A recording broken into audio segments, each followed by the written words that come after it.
Unfortunately, in this conference, state universities are not participating because they have informed me, even in writing, that they have been warned by the state government not to participate. As of now, one of our vice chancellors is in police station. Some vice chancellors have reached Uti, and something unprecedented happened. It never happened before. There was a midnight knock at their doors, where the secret police, a special branch of the state, went and told them, if you participate in the conference, you will not be able to go home and meet your family. I advise them, take care of your family, don't jeopardize their interest. I wish good sense prevails, because essentially this conference is meant to improve the quality. There is no politics involved in it. 10 பல்கலைக்கழக மசோதாக்கள் நீதிமன்றத்தின் மூலம் சட்டங்களாகி இருக்கின்றன. இந்த சூழலில் துணைவேந்தர்கள் மாநாடு நடத்துவது தமிழ்நாடு அரசுக்கு மேலும் நெருக்கடி தருவதாக எல்லோராலும் உணரப்பட்டது. அதைவிட முக்கியமாக துணைவேந்தர் பொறுப்பிலே இருப்பவர்களுக்கு இது ஒரு தேவையற்ற அழுத்தம் என்கிற ஒரு சூழல் ஏற்பட்டது. இது அவருடைய பொறுப்புக்கு அழகல்ல என்பதை விடுதலை சிறுத்தைகள் கட்சி சுட்டிக்காட்டுகிறது. இந்த எதிர்ப்புக்கு பிறகாவது அவர் உடனடியாக அத்தகைய மாநாட்டை தார்மீக ரீதியில் ரத்து செய்திருக்க வேண்டும். மாறாக ஒரு பிடிவாதமான போக்கில் மாநாட்டை நடத்தியே தீர்வது, மாநில அரசாங்கத்தோடு ஒரு மோதல் போக்கை கடைபிடிப்பது என்கிற நோக்கத்தோடு தான் இந்த மாநாட்டை அவர் நடத்தி கொண்டிருக்கிறார். அவர் அந்த அரசியல் சாசனத்துக்கு உட்பட்டு அவருடைய செயல்பாடு இருக்கணும். அது விட்டு தான் வச்சுதான் எல்லாமே அப்படின்னு சொல்ற மாதிரி நம்முடைய தமிழக முதலமைச்சர், நம்முடைய தமிழக அரசு எடுக்கிற எல்லா முடிவுகள், குறிப்பா இந்த யூனிவர்சிட்டி பல்கலைக்கழக சம்பந்தமான எல்லா விஷயங்களும் அவர் தலையிடுறது எல்லாருக்கும் தெரியும். இன்னைக்கு அந்த உச்சநீதிமன்ற தீர்ப்பு வந்ததுக்கு அப்புறம் துணைவேந்தர்களே பல பேர் அவர் கூட்டத்துக்கு போகாம இருக்கிறது இது ஒரு நல்ல விஷயமா நான் பார்க்கலாம். இந்தியாவில் இருக்கக்கூடிய எந்த மாநில கவர்னர்களும் இது போல செயல்படுவதில்லை. அவர்கள் அங்கே ஆளுகின்ற அரசின் ஆலோசனையை கேட்டு செயல்படுகின்றார்கள், அல்லது தான் செய்யக்கூடிய செயல்களை அரசுக்கு தெரிவித்து செய்கின்றார்கள்.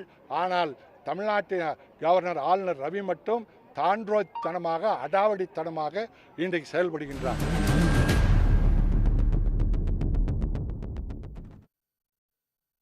வணக்கம், இது கேள்வி களம். தமிழ்நாடு ஆளுநர் RN ரவி அவர்கள் உதகையில் நடத்திய துணைவேந்தர் மாநாடு தோல்வியில் முடிந்திருக்கிறது. தமிழ்நாட்டு அரசின் சார்பில் நடக்கக்கூடிய பல்கலைக்கழகங்களினுடைய துணைவேந்தர்கள் ஒருவரும் அந்த கூட்டத்தில் பங்கேற்கவில்லை. தனியார் பல்கலைக்கழகங்களான சாஸ்திரா, SRM, தனியார் கல்லூரிகள், மதுரை தியாகராயர் கல்லூரி, கோவை கிருஷ்ணா கல்லூரி போன்ற தனியார் கல்லூரிகள், அதனுடைய முதல்வர்கள், ஒன்றிய அரசின் கட்டுப்பாட்டு இருக்கக்கூடிய IIT, IIM, திருவாரூர் மத்திய பல்கலைக்கழகம், திண்டுக்கல் காந்தி கிராம பல்கலைக்கழகத்தினுடைய அதிகாரிகளாக இருக்கக்கூடிய டீன், துணைவேந்தர்கள் கலந்திருக்கிறார்கள். இது உச்சநீதிமன்ற தீர்ப்பை அடுத்து ஆளுநர் நடத்திய இந்த மாநாடு ஆளுநர் நடத்தவே கூடாது, மோதல் போக்கை கடைபிடிக்கிறார், இது தவறு என்று போட்டிக்காக இந்த மாநாடு நடத்துகிறாரா என்று ஊடகங்களில் விமர்சனங்கள் வந்த நிலையில் ஆளுநர் ஒரு நாள் முன்புதான் ஒரு மறுப்பை தெரிவித்திருந்தார். மோதல் போக்கெல்லாம் ஒன்றுமில்லை, இது ஜனவரி மாதத்திலேயே திட்டமிடப்பட்ட ஒன்று, ஆண்டுதோறும் நடக்கக்கூடிய ஒன்று என்று தமிழ்நாடு அரசு இதற்கு எதிர்ப்பாக இல்லை, தமிழ்நாடு அரசோடு மோதல் இல்லை என்று விளக்கக்கூடிய வகையில் ஆளுநர் RN ரவி ஒரு விளக்கம் தந்திருந்தார். இன்று காலை எந்த துணைவேந்தரும் அந்த பக்கம் எட்டி பார்க்கவில்லை. ஆனால் ஆளுநர் மிக காட்டமான ஒரு அரசியல் விமர்சனத்தை தமிழ்நாடு அரசின் மீது அவர் வெளிப்படையாக தொடக்கத்தில் அரசை பற்றி குற்றம் சொல்லியிருந்தார். அதற்கு பிறகு வெளியிட்ட ஒரு அறிக்கையில் முதலமைச்சரை பார்த்து கேள்வி எழுப்பியிருக்கிறார். ஒன்று, அவர் சொல்வது துணைவேந்தர்கள் மிரட்டப்பட்டார்கள், இரண்டாவது போலீஸ் ஆட்சி நடக்கிறது, மூன்றாவது இது அரசு நடத்தும் பல்கலைக்கழகங்களில் படிக்கக்கூடியவர்கள் பட்டியல் சமூகத்தைச் சேர்ந்தவர்களும் ஏழைகளும் படிக்கிறார்கள், அவர்களுக்கு தரமான கல்வி கிடைத்து அவர்கள் விழிப்புணர்வு பெற்றால் தங்கள் எதிர்காலத்துக்கு ஆபத்து வந்துவிடுமோ என்று முதலமைச்சர் ஸ்டாலின் அஞ்சுகிறாரா என்று ஒரு கேள்வியை எழுப்பியிருக்கிறார். துணைவேந்தர்கள் யாரும் தாங்கள் மிரட்டப்பட்டதாக வெளிப்படையாக சொல்லவில்லை. அரசு எடுத்திருக்கக்கூடிய அறிக்கையில் கல்வி அமைச்சரும் கூட நாங்கள் எந்த துணைவேந்தரையும் போக வேண்டாம் என்று சொல்லவில்லை, இது பயனற்றது என்பதால் போன ஆண்டு போனவர்கள் கூட இந்த ஆண்டு போகவில்லை என்று சொல்லியிருக்கிறார்கள். உச்சநீதிமன்ற தீர்ப்புக்கு பிறகு தமிழ்நாட்டு பல்கலைக்கழகங்களை ஆட்சி செய்வது யார், ஆள்வது யார் என்பது இன்றைக்கு தெளிவாகி இருக்கிறது. துணைவேந்தர்களை கட்டுப்படுத்துவது, நிர்வாகத்தை நடத்துவது ராஜ்பவனா, தலைமைச் செயலகமா, மக்களால் தேர்ந்தெடுக்கப்பட்ட அரசா அல்லது நியமன ஆளுநரா என்பது இன்று முடிவுக்கு ஓரளவுக்கு தெரிந்திருக்கிறது. ஆளுநர் நடத்திய இந்த மாநாடும் அதை புறக்கணித்த தன்மையும் அதைத் தொடர்ந்து ஆளுநர் முன்வைத்திருக்கக்கூடிய அரசியல் விமர்சனத்தையும் நாம் விவாதிக்கப் போகிறோம். நம்மோடு திராவிடர் விடுதலை கழகத்தினுடைய பொதுச் செயலாளர் திரு விடுதலை ராஜேந்திரன் அவர்கள், கல்வியாளர் திரு பிரின்ஸ் கஜேந்திரபாபு அவர்கள், அரசியல் விமர்சகர் திரு ஜெகத் கஸ்பர் அவர்கள், இவர்களோடு எழுத்தாளர் திரு ராம்கி அவர்களும் அரசியல் விமர்சகர் திரு சுமந்த் சி ராமன் அவர்களும் இணைய இருக்கிறார்கள். அனைவருக்கும் வணக்கம். நான் திரு விடுதலை ராஜேந்திரன் அவருடைய முதற் பார்வையை கேட்க வருகிறேன். ஆளுநர் தான் வேந்தர் என்று இன்னமும் அவர் கருதி கொண்டு இருக்கிறார். இன்றைக்கு கல்வி அமைச்சர் சொல்லுகிற போது அரசியல் சட்டத்தில் அப்படியெல்லாம் எந்த தகுதியும் அவருக்கு இல்லை என்று சொல்லிக் கொண்டிருக்கிறார். வேந்தர் என்பவருடைய மகனம் ஏற்கனவே உச்சநீதிமன்றத்தால் கழட்டப்பட்டிருக்கிறது. ஏற்கனவே தமிழக முதலமைச்சர் அவருக்கு இந்த அதிகாரம் வழங்கப்பட்டிருக்கிற நிலையில் இதே துணைவேந்தர்கள் மாநாட்டை கூட்டி விவாதித்து இருக்கிறார். இப்போது இந்த ஆளுநர் கூட்டியிருக்கிற மாநாட்டின் நோக்கத்தை பற்றி என்ன சொன்னார் என்று சொன்னால், தமிழ்நாட்டு கல்வியினுடைய தரத்தை உயர்த்துவதற்கும் அறிவியல் ரீதியாக அதை வளர்த்தெடுப்பதற்கும் இது ஒரு அகடமிக் எக்ஸசைஸ் என்கின்ற அடிப்படையில் தான் இந்த மாநாடு கூட்டப்பட்டது என்று அவர் சொன்னார். ஆனால் இப்போது அவர் பேசியிருப்பதை பார்க்கின்ற போது ஏதோ ஒரு கட்சியினுடைய தலைவர் என்பதைப் போல அவர் பேசியிருக்கிறார். இதெல்லாம் எந்த அளவுக்கு அகடமிக் எக்ஸசைஸில் வருது அப்படிங்கிறதும் தெரியல. ஏற்கனவே இவர் துணைவேந்தராக இருந்தபோது பல்கலைக்கழகங்களில் கல்வியை எப்படி தரமாக அவர் நடத்தியிருக்கிறார் என்பதை பற்றி ஏராளமான தகவல்கள்லாம் இருக்கிறது. பல்கலைக்கழகத்தினுடைய ஒரு கட்டமைப்பையே அவர் தன்னுடைய அதிகாரத்தை பயன்படுத்தி சீர்குலைவு செய்திருக்கிற ஒரு ஆளுநராகத்தான் அவர் இருந்திருக்கிறார். அவர் காலத்தில் ஒரு 12 பல்கலைக்கழகங்களுக்கு துணைவேந்தரே இல்லை. துணைவேந்தர் அல்லாத பல்கலைக்கழகங்களுக்கு பரீட்சை தேர்ச்சி பெற்ற மாணவர்களுக்கு பட்டப்படிப்பு, மேல் பட்ட படிப்புகளுக்கு சான்றிதழ்கள் வழங்கப்பட இல்லை. சான்றிதழ்கள் எதுவும் கிடைக்காத நிலையில் அவருடைய எதிர்காலத்தை இருளியில் தள்ளியவர் தான் இந்த துணைவேந்தராக இருக்கிறார். அதேபோல் இது சென்னை பல்கலைக்கழகம் குறிப்பாக ஒரு 15க்கு மேற்பட்ட கல்லூரிகளுக்கு ஒரு சுற்றறிக்கையை அனுப்பி நீங்கள் யாரும் பட்டமளிப்பு விழாவை நடத்த வேண்டாம் என்று சுற்றறிக்கை அனுப்புகின்ற அளவிற்கு அவருடைய நிர்வாகத்தில் நிலைமை மிக மோசமாக இருந்தது. அதேபோல் அண்ணா பல்கலைக்கழகம் ஒரு சுற்றறிக்கையை அனுப்பி பல்கலைக்கழகத்திற்கு இந்த பட்டங்களெல்லாம் வழங்க முடியாத நிலையில் பல பேராசிரியர்கள், பல பல்கலைக்கழகங்கள் போலியாக பட்டங்களை தயாரித்து விநியோகித்திருக்கின்றன, அவர்கள் மீது நாங்கள் நடவடிக்கை எடுக்கப் போகிறோம் என்று அவர்கள் வெளிப்படையாக அறிவித்தார்கள். ஆனால் ஆளுநர் எந்த நடவடிக்கையும் எடுக்காமல் அவர்களை காப்பாற்றுகின்ற வேலைத்தான் அவர் செய்து கொண்டிருந்தார். சேலம் பல்கலைக்கழகத்தின் துணைவேந்தராக இருந்த ஒருவர் துணைவேந்தராக இருந்து கொண்டே அதற்கு இணையாக பல்கலைக்கழகத்தினுடைய நிதியை பயன்படுத்தி வேறொரு தனியான ஒரு கல்லூரியை பட்டப்படிப்பு வகுப்புகளை நடத்தி கொண்டிருந்தார் என்பது கண்டுபிடிக்கப்பட்டு, மோசடி செய்தார் என்பது கண்டுபிடிக்கப்பட்டு, அவர் மீது பல்வேறு மோசடிகள் கண்டுபிடிக்கப்பட்டு கிரிமினல் வழக்குகள் தொடரப்பட்டு இருக்கிறது. அந்த பல்கலைக்கழகத்தை ஒரு RSS பல்கலைக்கழகமாகவே இவருடைய துணையோடு நடத்தி காட்டினார். அவர் மீது கிரிமினல் வழக்கு தொடரப்பட்டு ஒரே நாளில் அவர் ஜாமீனில் வெளிவந்ததற்கு பிறகு கிரிமினல் வழக்கு தொடரப்பட்டிருக்கிறது என்பதை பற்றி கவலைப்படாமல் நான் இருக்கிறேன் உங்களுக்கு ஆதரவு தருவதற்காக என்று சொல்லி நேராக சென்று தன்னுடைய ஆதரவை வெளிப்படையாக அவர் தெரிவித்து இந்த வழக்குகளிலிருந்து இதுவரை அவர் காப்பாற்றி கொண்டு வந்த ஒரு ஆளுநர் தான். இப்போ இன்றைக்கி என்ன சொல்கிறாருன்னா, கவர்னர் போலீஸ் ராஜ்யம் நடக்குது, துணைவேந்தர்களை கலந்து கொள்ள விடாமல் தடுத்துட்டாங்க அப்படின்னு சொல்கிறார். இப்போ பல்கலைக்கழக துணைவேந்தர்கள், பல்கலைக்கழகம் யாருடைய கட்டுப்பாட்டில், ராஜ்பவன் கட்டுப்பாட்டில் வேந்தர் கீழே இருக்கா, அரசாங்கத்துக்கு கீழே இருக்கான்றது ஒரு கேள்வி. அதுதான் கோர்ட்டு தீர்ப்பு. இல்லை என்னுடைய கண்ட்ரோலில் இருக்குன்னு தான் அவர் துணைவேந்தர் கூட்டத்தை கூட்டினார். இப்போ அவர் சொல்கிறது இந்த கூட்டத்தில் கலந்து கொள்ளக்கூடாதுன்றக்காக மிரட்டினார்கள். ஒரு துணைவேந்தரை, நீங்கள் சொல்கிற சேலம் துணைவேந்தரை போலீஸ் சம்மன் அனுப்பி வர சொல்லிச்சு, பங்கேற்க விடக்கூடாதுன்றதுக்காகவே இதை செய்தார்கள் அப்படின்னு சொல்கிறாங்க. இல்லை, ஏற்கனவே அவர் மீது கிரிமினல் வழக்கு பதிவு செய்யப்பட்டு அந்த வழக்கை இந்த ஆளுநர் மேற்கொண்டு தொடராமல் தன்னுடைய செல்வாக்கை பயன்படுத்தி தடுத்து நிறுத்தி வந்ததால் இப்போது ஆளுநருக்கு துணைவேந்தரை பற்றிய அதிகாரம் அவர் பறிக்கப்பட்ட நிலையில் முறையாக சட்டப்படியான நடவடிக்கைகள் அவர் மீது தொடரப்பட்டு இருக்கிறது. இதில் அவருக்கு மிரட்டுவதற்கு என்ன இருக்குது? அவர் ஏற்கனவே ஒரு கிரிமினல் குற்றம் செய்தவர். கிரிமினல் குற்றவாளியை இவர் போய் சந்தித்து தன்னுடைய ஆதரவை அவருக்கு வெளிப்படையாக காட்டியவர். அவரை மிரட்டுவதற்கு சட்டம் அதனுடைய கடமையை செய்கிறது. ஏனைய பல்கலைக்கழக துணைவேந்தர்கள், அரசு பல்கலைக்கழக துணைந்தவர்கள் எவருமே இந்த கூட்டத்திற்கு வராமல் இவரை புறக்கணித்திருக்கிறார்கள். இதில் போலீஸ் ராஜ்யம் நடக்கிறது. இதுவரை இவர் நடத்தி கொண்டிருக்கிறார். ஆளுநர் ராஜ்யம் தான் தமிழ்நாட்டில் நடக்க வேண்டும், இப்போது போலீஸ் ராஜ்யம் நடக்கிறதே என்று அவர் கவலைப்படுகிறார் என்று தான் நான் நினைக்கிறேன். தமிழ்நாட்டில் எங்கே போலீஸ் ராஜ்யம் நடக்கிறது, எப்படி போலீஸ் ராஜ்யம் நடக்கிறது என்பதற்கான ஆதாரங்களை அவர் தர வேண்டும். எப்படி மிரட்டப்பட்டார்கள் என்பதற்கு ஆதாரங்களை சொல்ல வேண்டும். ஏதாவது ஒரு துணைவேந்தர்கள் சொல்லியிருக்கிறார்களா, எங்களுக்கு போலீஸ் மிரட்டி இருக்கிறார்கள்? இன்னும் சொல்லப்போனால் தமிழ்நாடு அரசு, தமிழக முதலமைச்சர் இந்த துணைவேந்தர்கள் இந்த கூட்டத்தில் கலந்து கொள்ளக்கூடாது என்ற ஒரு அறிவிப்பை சட்ட ரீதியாக வெளியிடுவதற்கு உரிமை இருக்கிறது. ஏனென்று சொன்னால் அப்படி செய்ய முடியும்ன்றீங்களா? கலந்துக்காதீங்க, போகக்கூடாதுன்னே சர்க்குலர் கொடுக்க முடியும் சொல்றேன். ஏன்னா அவர் துணைவேந்தருடைய கட்டுப்பாடு முழுதும் முதலமைச்சருடைய கட்டுப்பாட்டுக்கு நீதிமன்ற தீர்ப்புக்கு பிறகு வந்துவிட்டது. நீதிமன்றம் துணைவேந்தர்கள் அவருடைய உத்தரவுக்கு தான் கட்டுப்பட்டவர்கள். இவர் எப்படி துணைவேந்தரை கூட்டுவதற்கு இன்னைக்கு சட்ட ரீதியாக என்ன அதிகாரம் இருக்கிறது? இது தமிழ்நாடு அரசு நினைச்சிருந்தால் அந்த கூட்டத்திற்கு போகக்கூடாது என்று சொல்லியிருக்க முடியும். ஆனால் பெருந்தன்மையோடு அவர்கள் விட்டுவிட்டார்கள். நிச்சயமாக இந்த சட்டம் முறைப்படி சட்டம் மீறலாக நடக்கின்ற இந்த கூட்டம் எப்படி நடக்கட்டும் பார்க்கலாம் என்று அவர்கள் பெருந்தன்மையோடு அவர்கள் வெளியிட்டிருக்கிறார்கள். கடுமையா குற்றம் சாட்டுறாரு ஆளுநர். என்ன குற்றம் சாட்டுறாரு? எஸ்சி எஸ்டி மாணவர்கள், ஏழைகள் படிக்கிற பள்ளிகளில், அரசு பள்ளிகளில் தரமே இல்லை, நான் கல்வித்தரத்தை மேம்படுத்துறதுக்காக முயற்சி செய்து கொண்டிருக்கிறேன், இவர்களுக்கெல்லாம் அரசாங்க பல்கலைக்கழகங்களில் படிக்கக்கூடியவர்கள் பெரும்பாலும் ஏழைகளும் பட்டியல் சமுதாயத்தை சேர்ந்தவர்களும், அவர்களுக்கு தரமான கல்வி கிடைச்சிருச்சுன்னா இவங்களுடைய அரசியல் எடுபடாது என்பதற்காக, அரசியல் ரீதியாக தோற்று போய் விடுவாங்க அப்படின்றதுக்காக இவர் முதலமைச்சர் ஸ்டாலின் பயப்படுகிறாரா இதை பார்த்துன்னு கேட்கிறார். இது ரொம்ப காமெடியாக இருக்குது இந்த பேச்செல்லாம் கேட்குறப்ப. இன்றைக்கு இந்தியாவிலே கல்வியில் முதலிடத்தில் இருக்கிறது என்பதற்கு ஏராளமான புள்ளி விவரங்கள், தரவுகள் இருக்கின்றன. இன்றைக்கு பொறியியல் கல்லூரி எடுத்தாலும் சரி, மற்ற அப்படியே அவருடைய வாதப்படியே ஒரு கேள்வி கேட்க வேண்டியிருக்கு.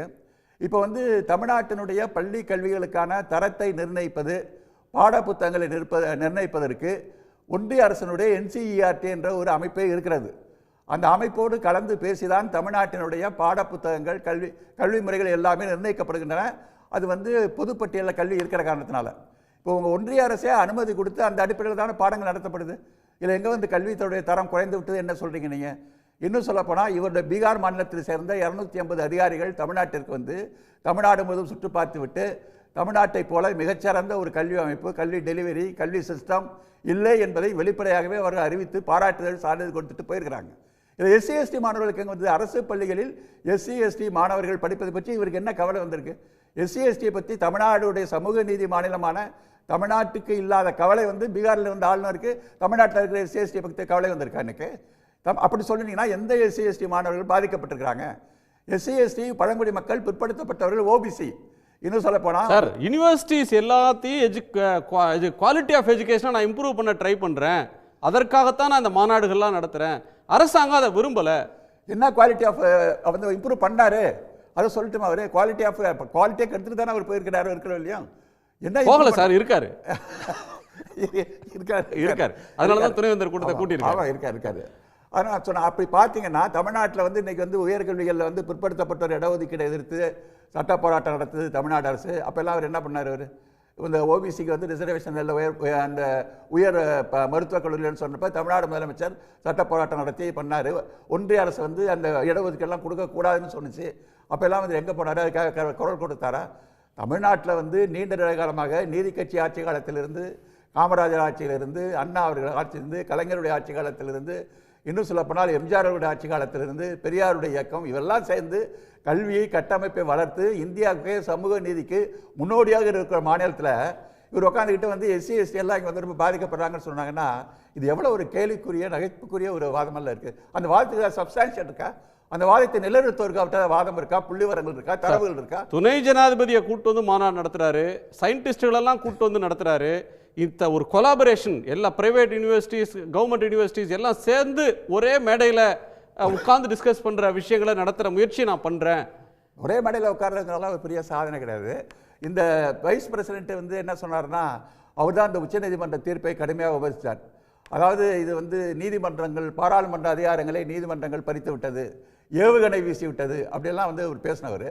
இவர் இந்த மாநாட்டை நடத்துவது நாங்கள் போட்டிக்கான மாநாடு அல்ல, அரசாங்கத்தோடு நாங்கள் போட்டி போடலை, நாங்கள் வந்து அகாடமிக் எக்ஸலன்ஸியை வளர்க்கறது அந்த மாநாடு அப்படின்னு ஒரு அறிக்கை விட்டார்.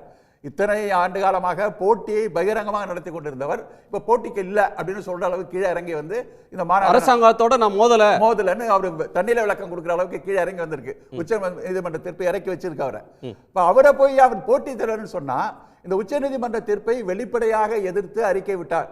ஏன்னா தன் மீது வந்து கண்டெம்ட் ஆஃப் கோர்ட் வராது, அதிகார பாதுகாப்பு இருக்குங்கிறதுனால வைஸ் பிரசிடென்ட்டை வச்சு பேச வச்சாங்க. அந்த வைஸ் பிரசிடென்ட்டை போய் தேடி வந்து நீங்க மாநாட்டுக்கு தலைமை தாங்க வைக்கிறீங்கன்னா நீங்க நீதிமன்ற தீர்ப்புக்கு எதிரான ஒரு போராட்டத்தை நான் துவங்குகிறேன் அப்படிங்கிற ஒரு அரசியலை தான் நீங்க நடத்துறீங்க. சோ வைஸ் பிரசிடென்ட்டை கூப்பிட்டதே ஒரு பாலிடிக்ஸ் இருக்குன்றீங்க. அவர் ஒருத்தர் தான் இந்த நீதிமன்ற தீர்ப்பை கடுமையாக விமர்சிச்சார். நீதிமன்ற தீர்ப்பை கடுமையாக விமர்சிச்சு அவரை கூப்பிட்டு வச்சு நீங்க ஒரு மாநாடு நடத்துறீங்கன்னா நான் இந்த சுப்ரீம் கோர்ட்டோட ஜட்ஜ்மெண்ட்டை வந்து நான் புறக்கணிக்கிறேன், கான்ஃபரன்ஸ் பண்றேன், அதோட நான் முரண்படுகிறேன் என்பதை நீங்க இதன் மூலம் வெளிப்படுத்தி ஒரு அரசியல் நடத்திட்டு இருக்கீங்க இதுல. ஓகே, நான் திரு கஸ்பர் ஃபாதர் கஸ்பர் அவர்களுடைய கோணத்தை கேட்கணும். அரசாங்கத்துக்கும் ஆளுநருக்கும் நடக்கிற மோதல்ல தமிழ்நாட்டுடைய உயர்கல்வி இன்னைக்கு பிரச்சனையாகி சிக்கல்ல இருக்கா, இல்ல முட்டுக்கட்டை போடுறது இதுல ஆளுநரா அரசாங்கமா? இந்த மாநாடு தோல்வியில முடிஞ்சிருச்சுன்ற விரக்தியில கவர்னர் பேசுறாருன்ற விமர்சனத்தை நீங்க ஏத்துக்கிறீங்களா? முதற்கண் ஒரு மாநிலத்தினுடைய ஆளுநர் உளவுத்துறை துணைவேந்தர்களை இடைமறித்து நீங்கள் பாதுகாப்பாக இல்லம் சென்று சேர முடியாது என்பதாக ஒரு குற்றச்சாட்டு வைப்பது என்பது பொறுப்பின்மையினுடைய உச்சம். நீங்கள் காவல்துறை மீதும் உளவுத்துறை மீதும் உங்கள் குறைபாடுகளை குற்றச்சாட்டுகளை முன்வைக்கலாம். ஆனால் தமிழகத்தினுடைய உளவுத்துறை கொலை மிரட்டல் விடுக்கின்ற அளவுக்கு, அதுவும் துணைவேந்தர்களுக்கு கொலை மிரட்டல் விடுக்கின்ற அளவுக்கு ஒருபோதும் கீழிறங்கி போக முடியாது என்பது ஒரு சாமானிய குடிமகனாக என்னுடைய எண்ணம். இது மிக மிக ஒரு அக்கறையோடு நோக்கப்பட வேண்டிய ஒன்று. காரணம், ஒரு சாதாரண குடிமகன் இப்படி ஒரு குற்றச்சாட்டை வைத்தால் அவர்கள் மீது குற்ற வழக்கு பதிவு செய்ய முடியும், அவதூறு வழக்கு பதிவு செய்ய முடியும், விசாரணை நடத்தப்பட முடியும்.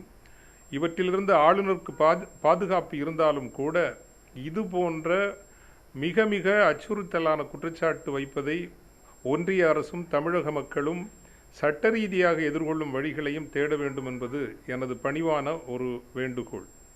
இரண்டாவது, இதை வெறும் ஆளுநருக்கும் மாநில அரசுக்கும் நடக்கின்ற மோதலாகவோ அல்லது ஆளுநரினுடைய ஒரு அடங்காப்பிடாரித்தனம், முரட்டுத்தனம், சிறுபிள்ளைத்தனம், பொறுப்பின்மை என்பதாக மட்டும் நான் பார்க்கவில்லை. ஏனென்றால் அப்படி அடங்காப்பிடாரித்தனமாகவோ பொறுப்பின்மையாகவோ நடந்து கொண்டிருப்பதை இந்த உலகம் அறிந்திருக்கிறது. ஆனால் அவர் மீது ஒன்றிய அரசோ அவருக்கு பொறுப்பாக இருக்கிறவர்களோ எந்த நடவடிக்கையும் எடுக்கவில்லை என்பதை நீங்கள் பார்க்கிற போது அவருடைய செயல்பாடுகளுக்கு ஒன்றிய அரசும் ஒன்றிய அரசினுடைய ஆதாரமாக இருக்கிற RSS அவை சார்ந்த அமைப்புகளும் முழு ஒத்துழைப்பாக இருக்கின்றன. இரண்டு நோக்குகள் தான் எனக்கு தெரிகிறது. ஒன்று, RSS அமைப்பினுடைய அடிப்படை அஜெண்டாக்களில் நீங்கள் ஒன்றை கடந்த பல ஆண்டுகளாக உற்று நோக்கினீர்கள் என்றால், உள்துறை அமைச்சகத்தை கட்டுப்படுத்துவதை விட, வெளியுறவு அமைச்சகத்தை கட்டுப்படுத்துவதை விட, ஏன் பாதுகாப்பு துறை அமைச்சகத்தை கட்டுப்படுத்துவதை விட RSS அமைப்பு மனிதவள மேம்பாட்டுத் துறையை கட்டுப்படுத்துவதைத்தான் முதன்மையானதாக கருதுகிறது.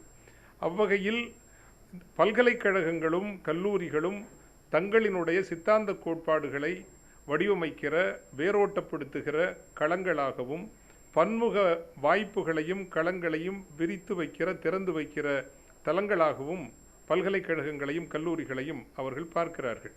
எனவே தமிழக மக்களின் வரிப்பணத்தால் தமிழக அரசுகளால் உருவாக்கப்பட்ட பல்கலைக்கழகங்களையும் கல்லூரிகளையும் தங்களினுடைய கட்டுப்பாட்டிற்குள் கொண்டு வர வேண்டும் என்ற RSS அமைப்பினுடைய அஜெண்டாவை, ஒன்றிய அரசு உடன்படுகின்ற அந்த அஜெண்டாவை ஆளுநர் நிறைவேற்றுகிறார். இரண்டாவதாக, தேசிய கொள்கை, புதிய தேசிய கல்விக் கொள்கை என்பது அடிப்படையில் கல்வியை அதில் நல்ல தன்மைகள் இல்லை என்று சொல்ல மாட்டேன், சில அம்சங்கள் நன்றாகத்தான் இருக்கின்றன. ஆனால் அடிப்படையில் கல்வியை தனியார்மயப்படுத்துவதும் பெரும் முதலாளிகளின் கைவசப்படுத்துவதும் அதைவிட முக்கியமாக சமூக நீதி கோட்பாடுகளுக்கு எதிரான ஒரு செல்நெறி கொண்டிருப்பதும், ஏழை எளிய மக்களுக்கு உயர்கல்வி என்பது எட்டாக்கனியாக ஆக்குவதும் இந்த புதிய கல்விக் கொள்கையினுடைய அடிப்படை செல்நெறிகள் என்பதால் சமூக நீதி கோட்பாடுகளின் அடிப்படையில் வளர்ந்த தமிழகம், அந்த கோட்பாடுகளை அடியொற்றி நடக்கிற தமிழக அரசுகள் அதை தீவிரமாக எதிர்க்கின்றன. இந்த இரண்டும் தான் மோதலுக்கான அடிப்படைகளாக நான் நினைக்கிறேனே தவிர தமிழக அரசினுடைய நிலைப்பாடோ அல்லது ஆளுநரனுடைய இந்த பொறுப்பற்ற தன்மையோ என்று நான் நினைக்கவில்லை. இந்த அஜெண்டாவினுடைய முகமாக எதுவரைக்கும் நான் செல்வேன், என்ன வேண்டுமானாலும் செய்வேன். ஒரு மாநில அரசு என்பது, நீங்கள் பாராளுமன்ற தேர்தலில் ஒரு தொகுதியை கூட வெல்லவில்லை, சட்டப்பேரவை தேர்தலில் தெளிவான பெரும்பான்மையோடு மாநில அரசு அமைந்திருக்கிறது. மாநில அரசு என்பது அல்லது சட்டமன்றம் என்பது இந்திய அரசியல் சட்டத்தால் உருவாக்கப்பட்டது. பாராளுமன்றத்திற்கு எவ்வளவு இறையாண்மை அதிகாரம் இருக்கிறதோ அதே அளவு தனித்துவமான அதிகாரங்கள் சட்டமன்றத்திற்கு இருக்கிறது. ஒரு சட்டமன்றம் நிறைவேற்றுகின்ற தீர்மானங்களையே நீங்கள் 3 ஆண்டுகள் உங்கள் இருக்கைக்கு அடியில் வைத்து அமர்ந்திருக்கிறீர்கள், அதை நிறைவேற்றவில்லை.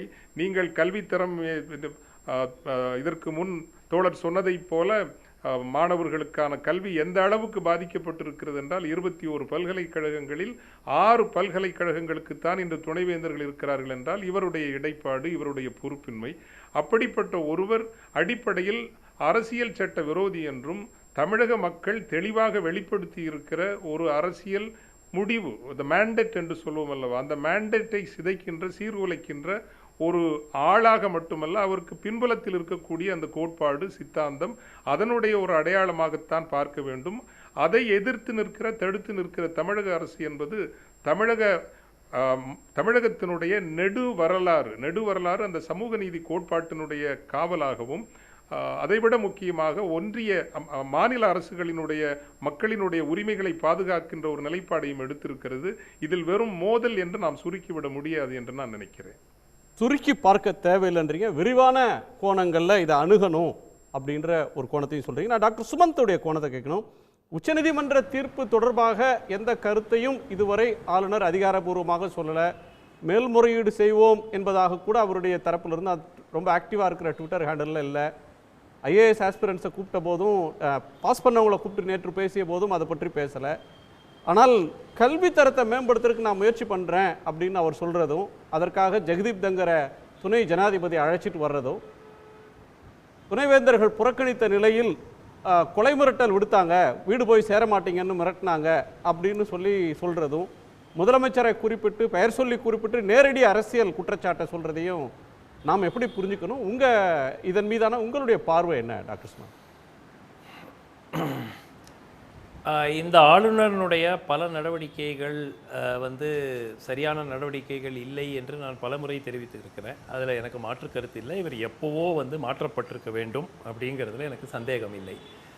ஆனால் இந்த ஒரு சம்பவத்தில் 2 பாயிண்ட் தான். ஒன்று, எதற்காக இந்த துணைவேந்தர்கள் புறக்கணித்தார்கள்? ஏதாவது ஒரு காரணம் இருக்கா? ஜஸ்ட்டு எனக்கு தெரிஞ்சுக்கிறதுக்காக, எனக்கு தெரிஞ்ச வரைக்கும் எந்த ஒரு துணைவேந்தரும் இந்தந்த காரணங்களுக்காக நாங்கள் இந்த மீட்டிங்க்கு செல்லவில்லை என்று அறிக்கைகள் விட்டார்களா? அவங்க போகலை. ஸோ அஃபிஷியலாக, அதாவது சட்டப்படி ஆளுநருக்கு துணைவேந்தர்கள் நியமிக்கும் அதிகாரம் இல்லை என்று உச்சநீதிமன்றம் கூறிவிட்டாலும், ஆளுநர் அந்த வேந்தராக இந்த 22 ஸ்டேட் யூனிவர்சிட்டிஸில் 20 யூனிவர்சிட்டிஸுக்கு அதுக்கு என்ன அதிகாரம் இருக்குது, அதிகாரம் இல்லை, அது வேறு விஷயம். ஆனால் டைட்டுலராக அவர் இருக்கிறார். அதன் அடிப்படையில் அவர் ஒரு மீட்டிங் கால் பண்ணுறார். So at the very least நீங்கள் போகிறீங்க, போகலை, சரி, ஒருத்தர் உடம்பு சரியில்லை அப்படின்னு சொல்லலாம், இல்லை வேறு ஏதாவது ஒரு காரணம் சொல்லலாம். ஆனால் 20 நபர்களும் செல்லாமல் இருப்பதற்கு என்ன காரணம்?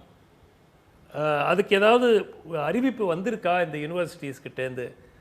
ஸோ 20 பேருக்கும் உடம்பு சரியில்லை, இல்லை 20 பேருக்கும் போக முடியாதுங்கிற ஒரு சூழ்நிலை இருக்கிறதுக்கான வாய்ப்பு இல்லை. அதை நம்ம இதற்கு முன்னாடி அப்படின்னா யாரும் சொல்லி தான் அவங்க போகலை. வைஸ் சான்ஸ் இதற்கு முன்னாடி கவர்னர்கள் யாரும் இல்லை. இதுக்கு முன்னாடி வாட் அபவுட் வேண்டாம், இருங்க, நான் முடிச்சிடுறேன் குணா, நான் முடிச்சிடுறேன். நான் முடிச்சிடுறேன். நான் எனக்கு என்னன்னா, எதனால் இவர்கள் செல்லவில்லை, அது நிச்சயமாக ஒரு விளக்கம் அவர்கள் கொடுக்க வேண்டும்.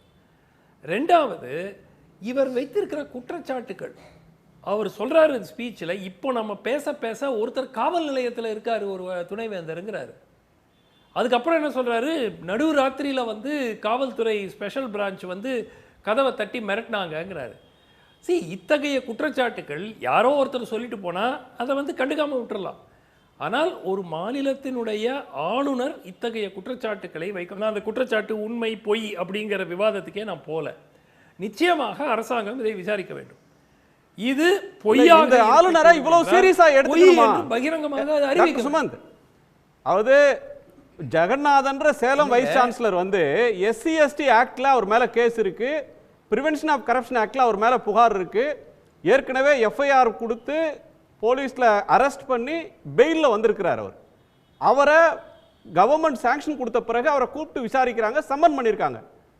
கோர்ட் அஃபிஷியலா லீகலா சம்மன் பண்ணி இன்னைக்கு அவர் வந்து சம்மனுக்கு ஆஜராகிறார். 4 மணி நேரம் விசாரணை முடிஞ்சு நாளைக்கு திரும்ப வாங்க விசாரிக்கணும்னு சொல்லி அமைச்சிருக்காங்க. இது லீகலா நடக்கிற ஒன்று. இந்த மீட்டிங்ல கலந்து கூடாதுன்றதுக்காக அவரை கூப்பிட்டு வச்சு போலீஸ் ஸ்டேஷன்ல விசாரிக்கிறாங்கன்னா அவர் ஏன் ஒரு குற்றவாளியா அல்லது குற்றம் சாட்டப்பட்டவரை ஒரு பாதுகாக்க நினைக்கிறாரு? இல்ல இப்போ குற்றம் சாட்டப்பட்டவரை அவர் பாதுகாக்க நினைக்கிறாருன்னா அப்ப அரசாங்கம் என்ன சொல்லணும்? அவரை எக்ஸ்போஸ் பண்ணணும்ல.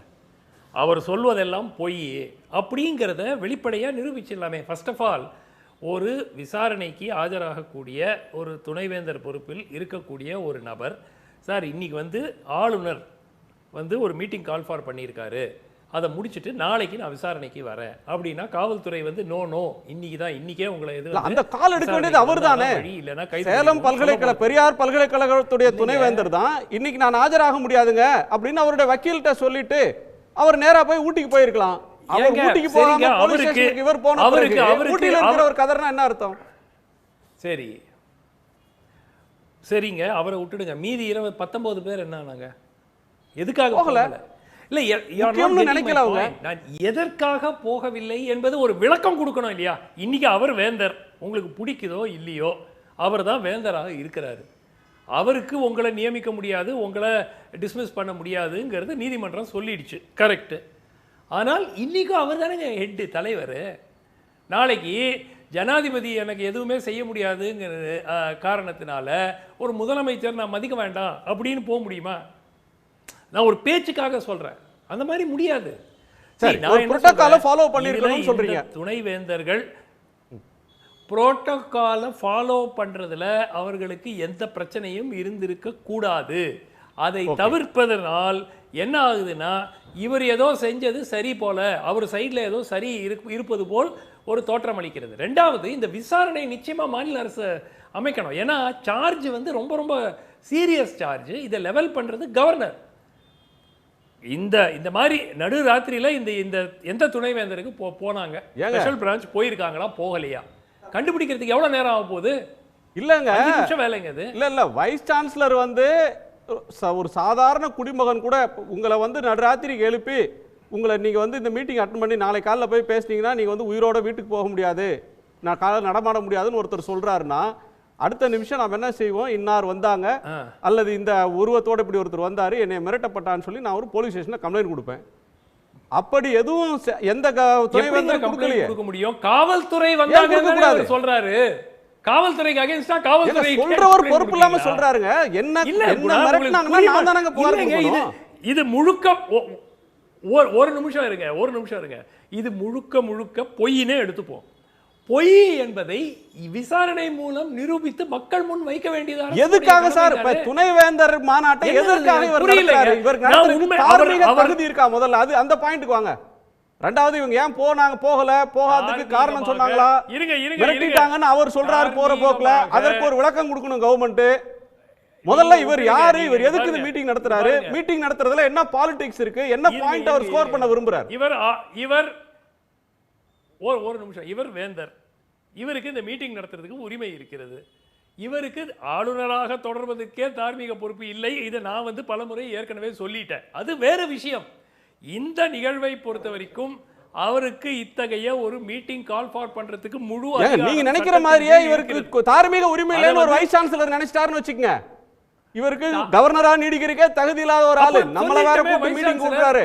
இந்த ஆள்கிட்ட போய் நாம என்னையா கேட்கறதுன்னு ஒருத்தர் நினைச்சிட்டாருன்னு வச்சுக்கோ ஒரு வைஸ் சான்சலர்.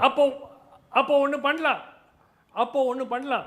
நாளையிலிருந்து தார்மீகமாக யாரெல்லாம் அமைச்சர்களாக இருக்க தகுதி இருக்கிறதோ அவர்களுக்கு தார்மீக ரீதியா அவங்க அமைச்சரா தொடர்றதுக்கு தகுதி இருக்கான்னு பார்த்துக்கிட்டு அங்க ஜூனியர் ஆபீசர் அவங்க நடத்த முடியுமா?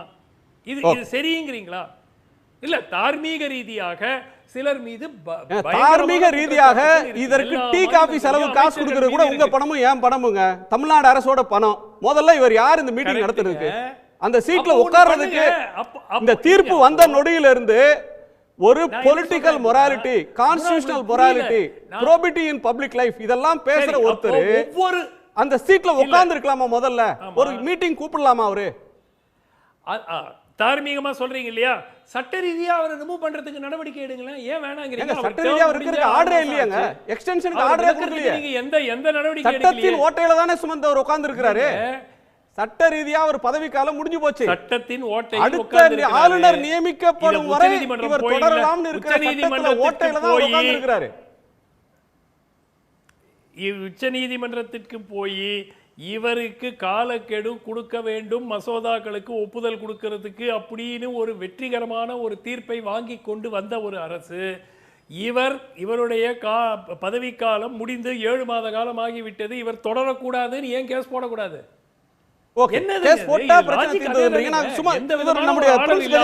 கோணத்தை கேட்டு வந்தார் திரு பிரின்ஸ். உங்க கோணம் என்னது? அடிப்படையில் வந்துங்க ஆர்மீக ரீதியாக அவர் போயிருக்கணும்னு சொல்றாரு. காரணம் சொல்லணும், கவர்மெண்ட் விளக்கம் சொல்லணும் அவர் குற்றச்சாட்டுக்கு. வெளிப்படையாக இவர் ஜனவரி மாதத்திலிருந்து இந்த மாநாட்டுக்கான ஏற்பாடுகளை செய்து கொண்டிருப்பதாக அவர் நேற்று வெளியிட்ட அந்த அறிக்கையில் சொல்லியிருக்கிறாங்க. யாருக்கும் ஜனவரி மாதத்திலிருந்து வெளிப்படையாக என்ன ஏற்பாடு பண்ணிட்டு இருந்தாங்கன்றது யாருக்கும் தெரியாது. வெளிப்படையாக தெரியாத போது இவர்கள் வெளிப்படையாக காரணத்தை சொல்லியிருக்க வேண்டிய அவசியம் இல்லைன்றது தான் அவங்களுக்கு. அவர் சொல்றது கூப்பிடுறது சான்சலர், நீங்க வைஸ் சான்சலர், இன்விடேஷன் கொடுத்தா நீங்க போகணும், போகலன்னா காரணம் சொல்லணும். அதாவது 2 விஷயங்க. ஒன்று, ஆளுநர் அப்படின்னு சொல்றவர், அரசு இருக்கும் பொழுது ஆளுநர் தனித்து எதையும் செய்ய முடியாது. அரசமைப்பு சட்டத்தின்படி அரசு தேர்ந்தெடுக்கப்பட்ட அரசு இருக்கின்ற போது, தேர்ந்தெடுக்கப்பட்ட அரசு இல்லாத அந்த இடைவெளியில தான் ஆளுநரால் எதையாவது செய்ய முடியுமே தவிர, தேர்ந்தெடுக்கப்பட்ட அரசு இருக்கும் பொழுது ஆளுநர் தனித்து எதையும் செய்ய முடியாது. அமைச்சருடைய பரிந்துரையின் பேரில் தான் ஆளுநர் நடந்து கொள்ள முடியும். வேந்தர் என்கின்ற அந்த பொறுப்பில் இருக்கின்ற ஒருவராக இருந்தாலும் அந்த வேந்தர் என்பவர் இதுவரை இத்தகைய மாநாடுகளை நடத்தியது கிடையாது. திரு RN ரவி அவர்கள் நடத்துவதும் மாநாடு கிடையாது. அவர் ஒரு நடைமுறையை ஏற்படுத்தியிருக்கிறார். அது 2022 அந்த நடைமுறையை ஏற்படுத்தியிருக்கிறார்.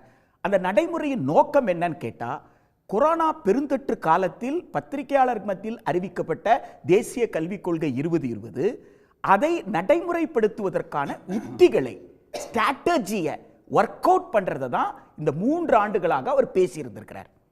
அவர் இந்த 3 ஆண்டுகள்ல இருந்து இந்த 4ஆவது ஆண்டு, இந்த ஆண்டு வரைக்கும் கூட பல்கலைக்கழகத்திற்கு துணைவேந்தர் இல்லாமல் போனால் எப்படி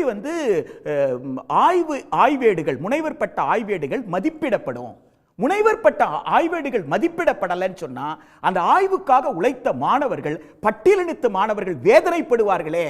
அந்த பட்டியலினத்து மாணவர்களுடைய முனைவர் பட்ட ஆய்வேடு துணைவேந்தர் இல்லாததால முடங்கி போயிருக்குதே என்ற வருத்தமே படாமல், நான் சொல்லுவதை போல் தேடுதல் குழுவை அமையுங்கள், நான் சொல்லுவதை போல் அமைக்காவிட்டால் நீங்கள் தேடுதல் குழுவே அமைக்க முடியாது என்பதுதான் அவருடைய நிலைப்பாடு. நான் என்ன சொல்றேன், ஒரு தேடுதல் குழு அமைக்கிறீங்க, அந்த தேடுதல் குழு சட்டப்படி சரியில்லைன்னு சொன்னா நீதிமன்றத்துக்கு போக போறாங்க. அப்ப நீதிமன்றம் அந்த தேடுதல் குழு சரியா சரியில்லையான்னு சொல்ல போகுது.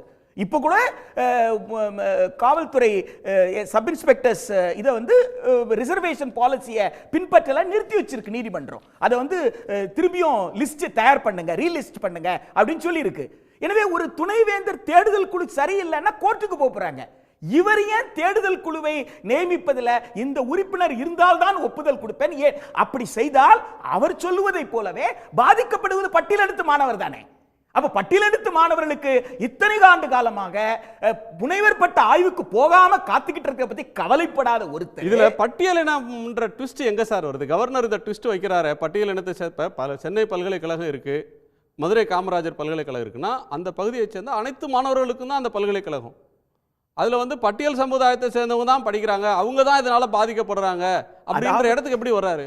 அதாவது சமூக நீதியின் அடிப்படையில் 18% பட்டியலினத்தவருக்கு, 1% பழங்குடி மக்களுக்கு 50% பிற்படுத்தப்பட்ட மக்களுக்கு, அதுல வந்து 20% பிற்படுத்தப்பட்ட, 30% பிற்படுத்தப்பட்ட, 20% மிகவும் பிற்படுத்தப்பட்டவர்கள் என்கின்ற அடிப்படையிலும், இதுல பெண்கள் உள்ளிட்டவர்களுக்கு, மாற்றுத்திறனாளி, அதற்குள்ள இருக்கக்கூடிய சில ஹரிசான்டல் ரிசர்வேஷன் உள்ளிட்ட ஒரு சமூக நீதியின் கட்டமைப்பு கீழே இங்க இருக்காங்க. இங்க 69% ரிசர்வேஷன். இந்த 69% ரிசர்வேஷன்ல வன்னியர்கள் இருக்கிறாங்க, செட்டியார்கள் இருக்கிறாங்க, நாயக்கர்கள் இருக்கிறாங்க, எல்லாரும் நாயுடுகள் இருக்காங்க, எல்லாரும் தான் இருக்கிறாங்க. இந்த 69% இடஒதுக்கீடை பின்பற்றாமல் ஒரு பல்கலைக்கழகத்தில் வந்து நீங்க மாணவர் சேர்க்கை நடத்த முடியாது, துணைவேந்தர் சேர்க்கை நடத்த முடியாது. அந்த எம்பசிஸ் ஏன் வருது அப்போ? அதாவது வந்து ஒரு சென்சிடைஸ் பண்றதுக்கும் மக்களை வந்து தூண்டுறது அரசுக்கு எதிராக. அதாவது திரு RN ரவி அவர்கள் ஜெகதீஷ் தங்கர் அவர்களை கூப்பிட்டிருக்காரு, துணைவேந்தர் அவர்களை, துணை குடியரசுத் தலைவர்களை கொடுத்திருக்காங்க. 2 பேரும் ஒரு புள்ளியில சந்திக்கிறாங்க பாருங்க. அந்த புள்ளியை தான் நீங்க பார்க்கணும். திரு குடியரசு துணைத் தலைவர் என்ன செய்யறாருன்னா, அரசமைப்பு சட்டம் 142 என்கின்ற நியூக்ளியர் மிசைல் என்ற வேர்டை யூஸ் பண்றார். Nuclear missile. அவரே ஒரு சீனியர் லாயர், இன்னைக்கு வைஸ் பிரசிடென்டா இருக்கிறவர் சாதாரண ஆள் கிடையாது, அவர் வந்து சீனியர் லாயரா இருக்கிற, ப்ரொஃபஷனலி இஸ் a lawyer. அவர் என்ன சொல்றாரு, 142 இஸ் a நியூக்ளியர் மிசைல். அது 24 மணி நேரம் உச்சநீதிமன்றத்துக்கிட்ட இருக்கு. அந்த நியூக்ளியர் மிசைல் மக்களாட்சியை தகர்த்து விடும்னு சொல்றாரு. டெமோக்ரசியை அது வந்து ஷேட்டர் பண்ணிடுமா, தகர்த்து விடுமா. இன்னொரு பக்கத்தில் என்ன செய்யறாரு, ரூபாய் நோட்டுகள் எரிந்து கொண்டு இருக்கிறது. அந்த எரிந்து கொண்டு இருக்க ரூபாய் நோட்டுகள் பற்றி எஃப்ஐஆர் போடல என்றார். எஃப்ஐஆர் போட வேண்டியது யாரு? அந்த நிமிடத்தில் அந்த இருந்த காவல்துறை என்ன செஞ்சிட்டு இருந்தது? ஃபயர் சர்வீஸ் போனா கூடவே காவல்துறை போனோம்ல, அன்ற இரவு யாராவது அவங்களை தடுத்தாங்களா? இல்லன்னா அந்த குறிப்பிட்ட நீதிபதி மீது இவர்களுக்கு வந்து மாற்று கருத்து இருந்திருந்தால், அவர்கள் மீது சந்தேகம் இருந்தால் இம்பீச்மென்ட் மோஷன் கொண்டு வந்திருக்கலாம் அரசாங்கம். அது ரெண்டையுமே செய்யாத ஒன்றிய அரசு அதை பார்த்து கேள்வி கேட்காம எஃப்ஐஆர் போடாததுக்கு, அன்றிரவு எஃப்ஐஆர் போடாததுக்கு உச்சநீதிமன்றம் காரணம் என்றும் இது ரெண்டையும் சேர்த்து சொல்றாரு பாருங்க. இதே விஷயத்தை ஆளுநர் இங்க செய்யறாரு. யார் மீது குற்றம் சுமத்துறாரு? காவல்துறை மீது குற்றம் சுமத்துறாரு. அவங்க 2 பேரும் சேர்ந்து செய்வது என்னன்னா, மக்களுக்கு மக்களாட்சி மீது இருக்கிற நம்பிக்கையை தகர்த்துவது. மக்களுக்கு மக்களாட்சி மீது இருக்கிற நம்பிக்கையை தகர்த்துவது என்பது ஜெர்மனியில் நடந்திருக்கு, இத்தாலியில் நடந்திருக்கு, கண்ணுக்கு எதிராக பார்த்தோம். அப்படி தகர்ந்தால் தான் உங்களால் வந்து ஒரு அத்தாரிட்டேட்டிவ் ரெஜிமை, ஒரு இவர் சொல்றாரு போலீஸ் ராஜ்யம் என்பது அத்தகைய ஒரு ராணுவத்தின் துணை கொண்டு மக்களை அடக்கி ஒடுக்கக்கூடிய, நான் நினைத்தவர்கள் நான் நினைத்ததை போல உண்பதற்கும் பேசுவதற்கும் உரிய ஒரு கட்டமைப்பை உருவாக்குறதுக்கான சூழ்ச்சி இது. அதற்கு முதல் படி என்ன? மக்களுக்கு மக்களாட்சி மீது நம்பிக்கை இழக்கணும். எனவே தேர்ந்தெடுக்கப்பட்ட அரசு இருக்குன்னா அந்த தேர்ந்தெடுக்கப்பட்ட அரசின் மீது மக்களுக்கு நம்பிக்கை இழக்கணும். மாநிலத்தில் இருக்கிற கட்சிகள் இருக்குன்னா மாநிலத்தில் இருக்கிற கட்சிகள் மீது மக்கள் நம்பிக்கை இழக்கணும். இந்த வேலையை தொடர்ந்து 4 வருஷமா செஞ்சிட்டு இருக்கிறாரு. இன்னைக்கு துணைவேந்தர்கள் மாநாடு என்கின்ற இந்த ஃபாரத்தை பயன்படுத்தி இருக்கிறாரு. ஆக்சுவலி அப்படி ஒரு ஃபாரமே கிடையாது. உங்களுக்கு வந்து எல்லோருக்கும் தெரிந்த விஷயம் தான், அசோசியேஷன் ஆஃப் இந்தியன் யூனிவர்சிட்டிஸ் இருக்கு. 1925 உருவாக்கப்பட்டது. அதற்கு பிறகு அது சட்ட அங்கீகாரம் பெற்றிருக்கு. அது ஒரு ஸ்டாச்சுட்டரி பாடி. அந்த ஸ்டாச்சுட்டரி பாடி இவர் சொல்ற எல்லா வேலையும் செஞ்சிட்டு இருக்கு. அதாவது துணைவேந்தர்கள் மத்தியில பெஸ்ட் பிராக்டிசஸ் இருக்குன்னு சொன்னா அந்த பெஸ்ட் பிராக்டிசஸ் ஷேர் பண்ணிக்கிற பிளாட்ஃபார்ம் தான் அசோசியேஷன் ஆஃப் இந்தியன் யூனிவர்சிட்டிஸ். அவங்க சமீபத்தில் இந்த ஆண்டு ஜனவரி மாதம் வேலூர்ல வந்து தென்மண்டல மாநாட்டை நடத்தியிருக்காங்க. அதுல ஆளுநர் சிறப்பு விருந்தினராக அழைக்கப்பட்டிருக்கிறார். எனவே அப்படிப்பட்ட ஃபாரம் இருக்கும் பொழுது அப்படிப்பட்ட ஃபாரமோ அல்லது அரசோ செய்யணும். இப்ப அரசு செய்யணும்னா ஆளுநர் யார்கிட்ட சொல்லணும்? அரசு கிட்ட சொல்லணும். இன்னைக்கு திரு விடுதலை ராஜேந்திரன் அவர்கள் சுமந்த் சொல்றப்ப ஒரு முக்கியமான பாயிண்ட் சொன்னார். கவர்னருடைய மீதி காரியங்கள், அவருடைய மற்ற சர்ச்சைகள்ல கவர்னருக்கு சர்ச்சை புதுசு இல்லை, தமிழ்நாடு கவர்னருக்கு, அதையும் இதையும் சேர்த்து பார்க்கக்கூடாது. அது வேற, அதுல வந்து மாற்று கருத்து எனக்கு இருக்கு. ஆனால் இதில் ஒரு வேந்தர்ன்ற கெப்பாசிட்டியில் அவர் மீட்டிங் போடுறாரு. அதற்கு துணைவேந்தர்கள் ஒட்டுமொத்தமாக பாய்காட் பண்ணுறாங்க. அது அன்பிரசிடென்டட். அவங்க விளக்கம் தர கடமைப்பட்டவர்கள். அரசின் மீது போலீஸை வச்சு மிரட்டினாங்க, கொலை மிரட்டல் விடுத்தாங்க அப்படின்னு கவர்னரே சொல்கிறது வந்து ஒரு சீரியஸ் சார்ஜ். ஸோ இது அதை ரெண்டையும் தனித்தனியாக பார்க்கணும்னு சொல்கிறாங்க. எப்படி தனித்தனியாக பார்க்க முடியும்? அது இந்த கூட்டத்தை நடத்துவதற்கு தார்மீக உரிமை ஆளுநருக்கு இருக்கிறதா? அது முதல்ல கேள்வி. இந்த ஆளுநரை தார்மீகம்ன்றது ஒரு அளவுகோலா அதில் வைக்கக்கூடாதுன்றாரு சார். தார்மீகத்தை வச்சு தான் எல்லாமே பார்க்க வேண்டியது. தார்மீகத்தை இப்போ இவங்க கேட்குறது என்ன, ஏன் இந்த துணைவேந்தர்கள்லாம் கலந்து கொள்ளல அப்படிக்கான விளக்கத்தை வந்து அவங்க சொல்லணும், அதுக்கு தார்மீக உரிமை இருக்குது அப்படின்னு சொல்லி அதுக்கு தார்மீகத்தை பேசுகிறவங்க, ஆளுநர் இந்த கூட்டத்தை கூட்டுறதுக்கு தார்மீக உரிமை இருக்கா அப்படிங்கிற கேள்விக்கும் பதில் சொல்லி ஆகணும்ல. வைஸ் சான்சலர்ஸை பார்த்து ஏற்கனவே முதலமைச்சர் துணைவேந்தர்களுடைய கூட்டத்தை கூட்டியிருக்கிறார். அவர் துணைவேந்தர்களை நியமிப்பதற்கும் நீக்குவதற்குமான அதிகாரம் முதலமைச்சருக்கு வழங்கப்பட்டு இருக்கிறது. அந்த அடிப்படையில் அவர் கூட்டிருக்கிறார். அப்படி முதலமைச்சர் கூட்டியிருக்கிறாரு, உங்களிடம் இருந்த ஒரு அதிகாரம் பறிக்கப்பட்டிருக்கிறது.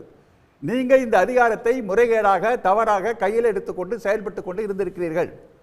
நீங்கள் உங்களுடைய தார்மீக மீறல்களை நீதிமன்றம் பறித்து இன்றைக்கு முதலமைச்சர் கொடுத்துருக்கு. அப்போ ஏற்கனவே ஒரு துணைவேந்தர்கள் மாநாட்டை கூட்டுறப்ப நீங்கள் பேரலாக இன்னொரு துணைவேந்தர்கள் மாநாட்டை கூட்ட வேண்டிய அவசியம் என்ன வந்திருக்கு?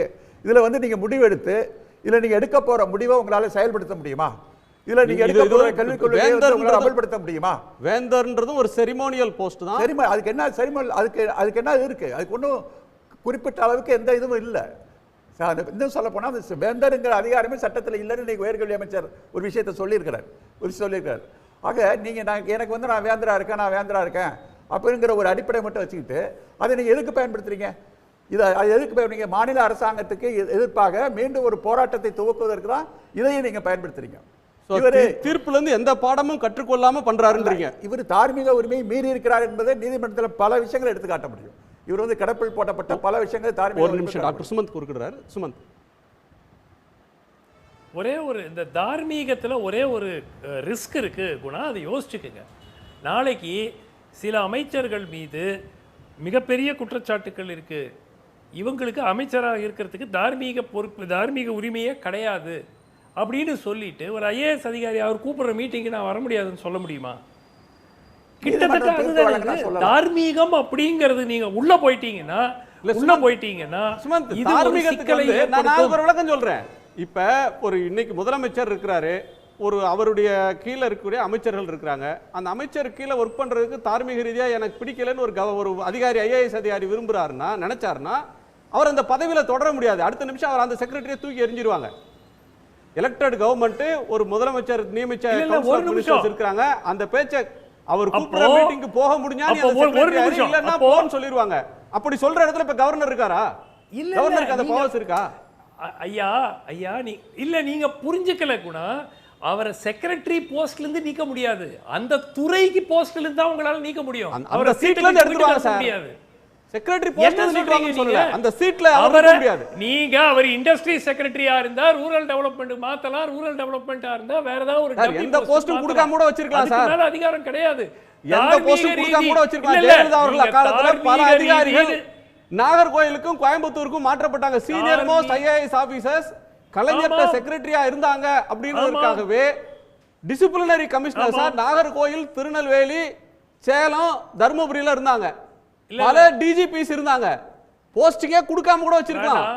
அது டிஸ்கிரிப்ஷன் தான். ஆட்சி மாற்றம் இல்ல அதே மாதிரி தான். அது வேற எங்கேயோ போறோம் சார். அதே மாதிரி இந்த கவர்னருக்கு வாங்க, தார்மீகத்துக்கு ரொம்ப தூரம் போயிட்டோம். நம்ம எனக்கு ஒரே ஒண்ணு தாங்க, தார்மீக ரீதியாக ஒரு அதிகாரி இவர் அந்த பொறுப்பில் அமர்வதற்கு தார்மீக உரிமை இருக்கிறதா என்று எடுத்து முடிவு எடுக்க ஒரு சிச்சுவேஷன் உருவானால் ஒரு அரசாங்கத்தையே நடத்த முடியாது. ஓகே ராம்கி, காவல்துறையில அப்படி பண்ணா பரவாயில்லையா? என்ன லாஜிக் இது?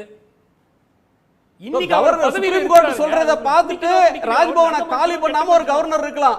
அவருக்கு எதுவுமே கிடையாது. அவரை வந்து அவரும் மாற மாட்டாரு, அவரை ஹோம் மினிஸ்டரும் கேட்க மாட்டாங்க. அவரை என்டார்ஸ் பண்றதுக்கு ஒரு வைஸ் பிரசிடென்ட் அங்க இருந்து வருவாரு. எனக்கு பிடிக்காத ஸ்டேட் கவர்மெண்ட் தீர்ப்புக்கு பிறகு இன்னைக்கு வந்து சார் இந்த மீட்டிங்க்கு எல்லா விசியும் போயிருந்தாங்கன்னு சொன்னா இந்த மாநில அரசை பார்த்து விமர்சிக்க மாட்டீங்களா? அரசாங்கம் நடத்துறீங்களா, என்ன பண்றீங்கன்னு கேட்க மாட்டீங்களா? வர்க் பண்ணும்போது பல்கலைக்கழகம் யார் கண்ட்ரோல்ல யாருக்கு கவர்மெண்ட் கிட்ட இருக்கா, திருப்பி வேந்தர்க்கான்னு கேட்க மாட்டீங்களா? தவறான உதாரணத்தை கொடுக்குறீங்களே. இப்போ இந்த துணைவேந்தர் வந்து ஒருவேளை ராஜினாமா பண்ணிட்டு இவர் நான் அதெல்லாம் கேட்க முடியாது, இவரெல்லாம் தார்மீக உரிமையே இல்லை இவருக்கு என் மேல உட்கார்றதுக்குன்னு சொல்லிட்டு போனா அது வேற விஷயம். இப்போ பிரைவேட் கம்பெனில நான் ஒர்க் பண்றேன், என்னுடைய பாஸ் எனக்கு பிடிக்கல. சரி, பவுண்ட் அட்டன்றீங்க. கூட்டத்தில் பங்கேற்க கடமைப்பட்டவர்கள் சொல்றீங்க. கேட்க மாட்டேன்னு சொல்லிட்டு கம்பெனில எப்படி உட்கார முடியும்? இல்ல அவர் சொல்ல வர்றது இந்த வேந்தர் துணைவேந்தர்ன்ற உறவுல இருக்கிறப்ப as long as he is the chancellor, vice chancellor is bound to attend the meeting. அவசியம் இல்லைங்கிறதான். முதலமைச்சரே ஏற்கனவே தன்னுடைய அதிகாரத்துக்கு உட்பட்டு ஒரு துணைவேந்தர்கள் கூட்டத்தை கூட்டியதற்கு பிறகு நீங்க ஒரு கூட்டத்தை கூட்டுவது உங்களுக்கு தார்மீக உரிமையா? ஒரு ஆளுநர்ங்கிறவங்க யாருங்க?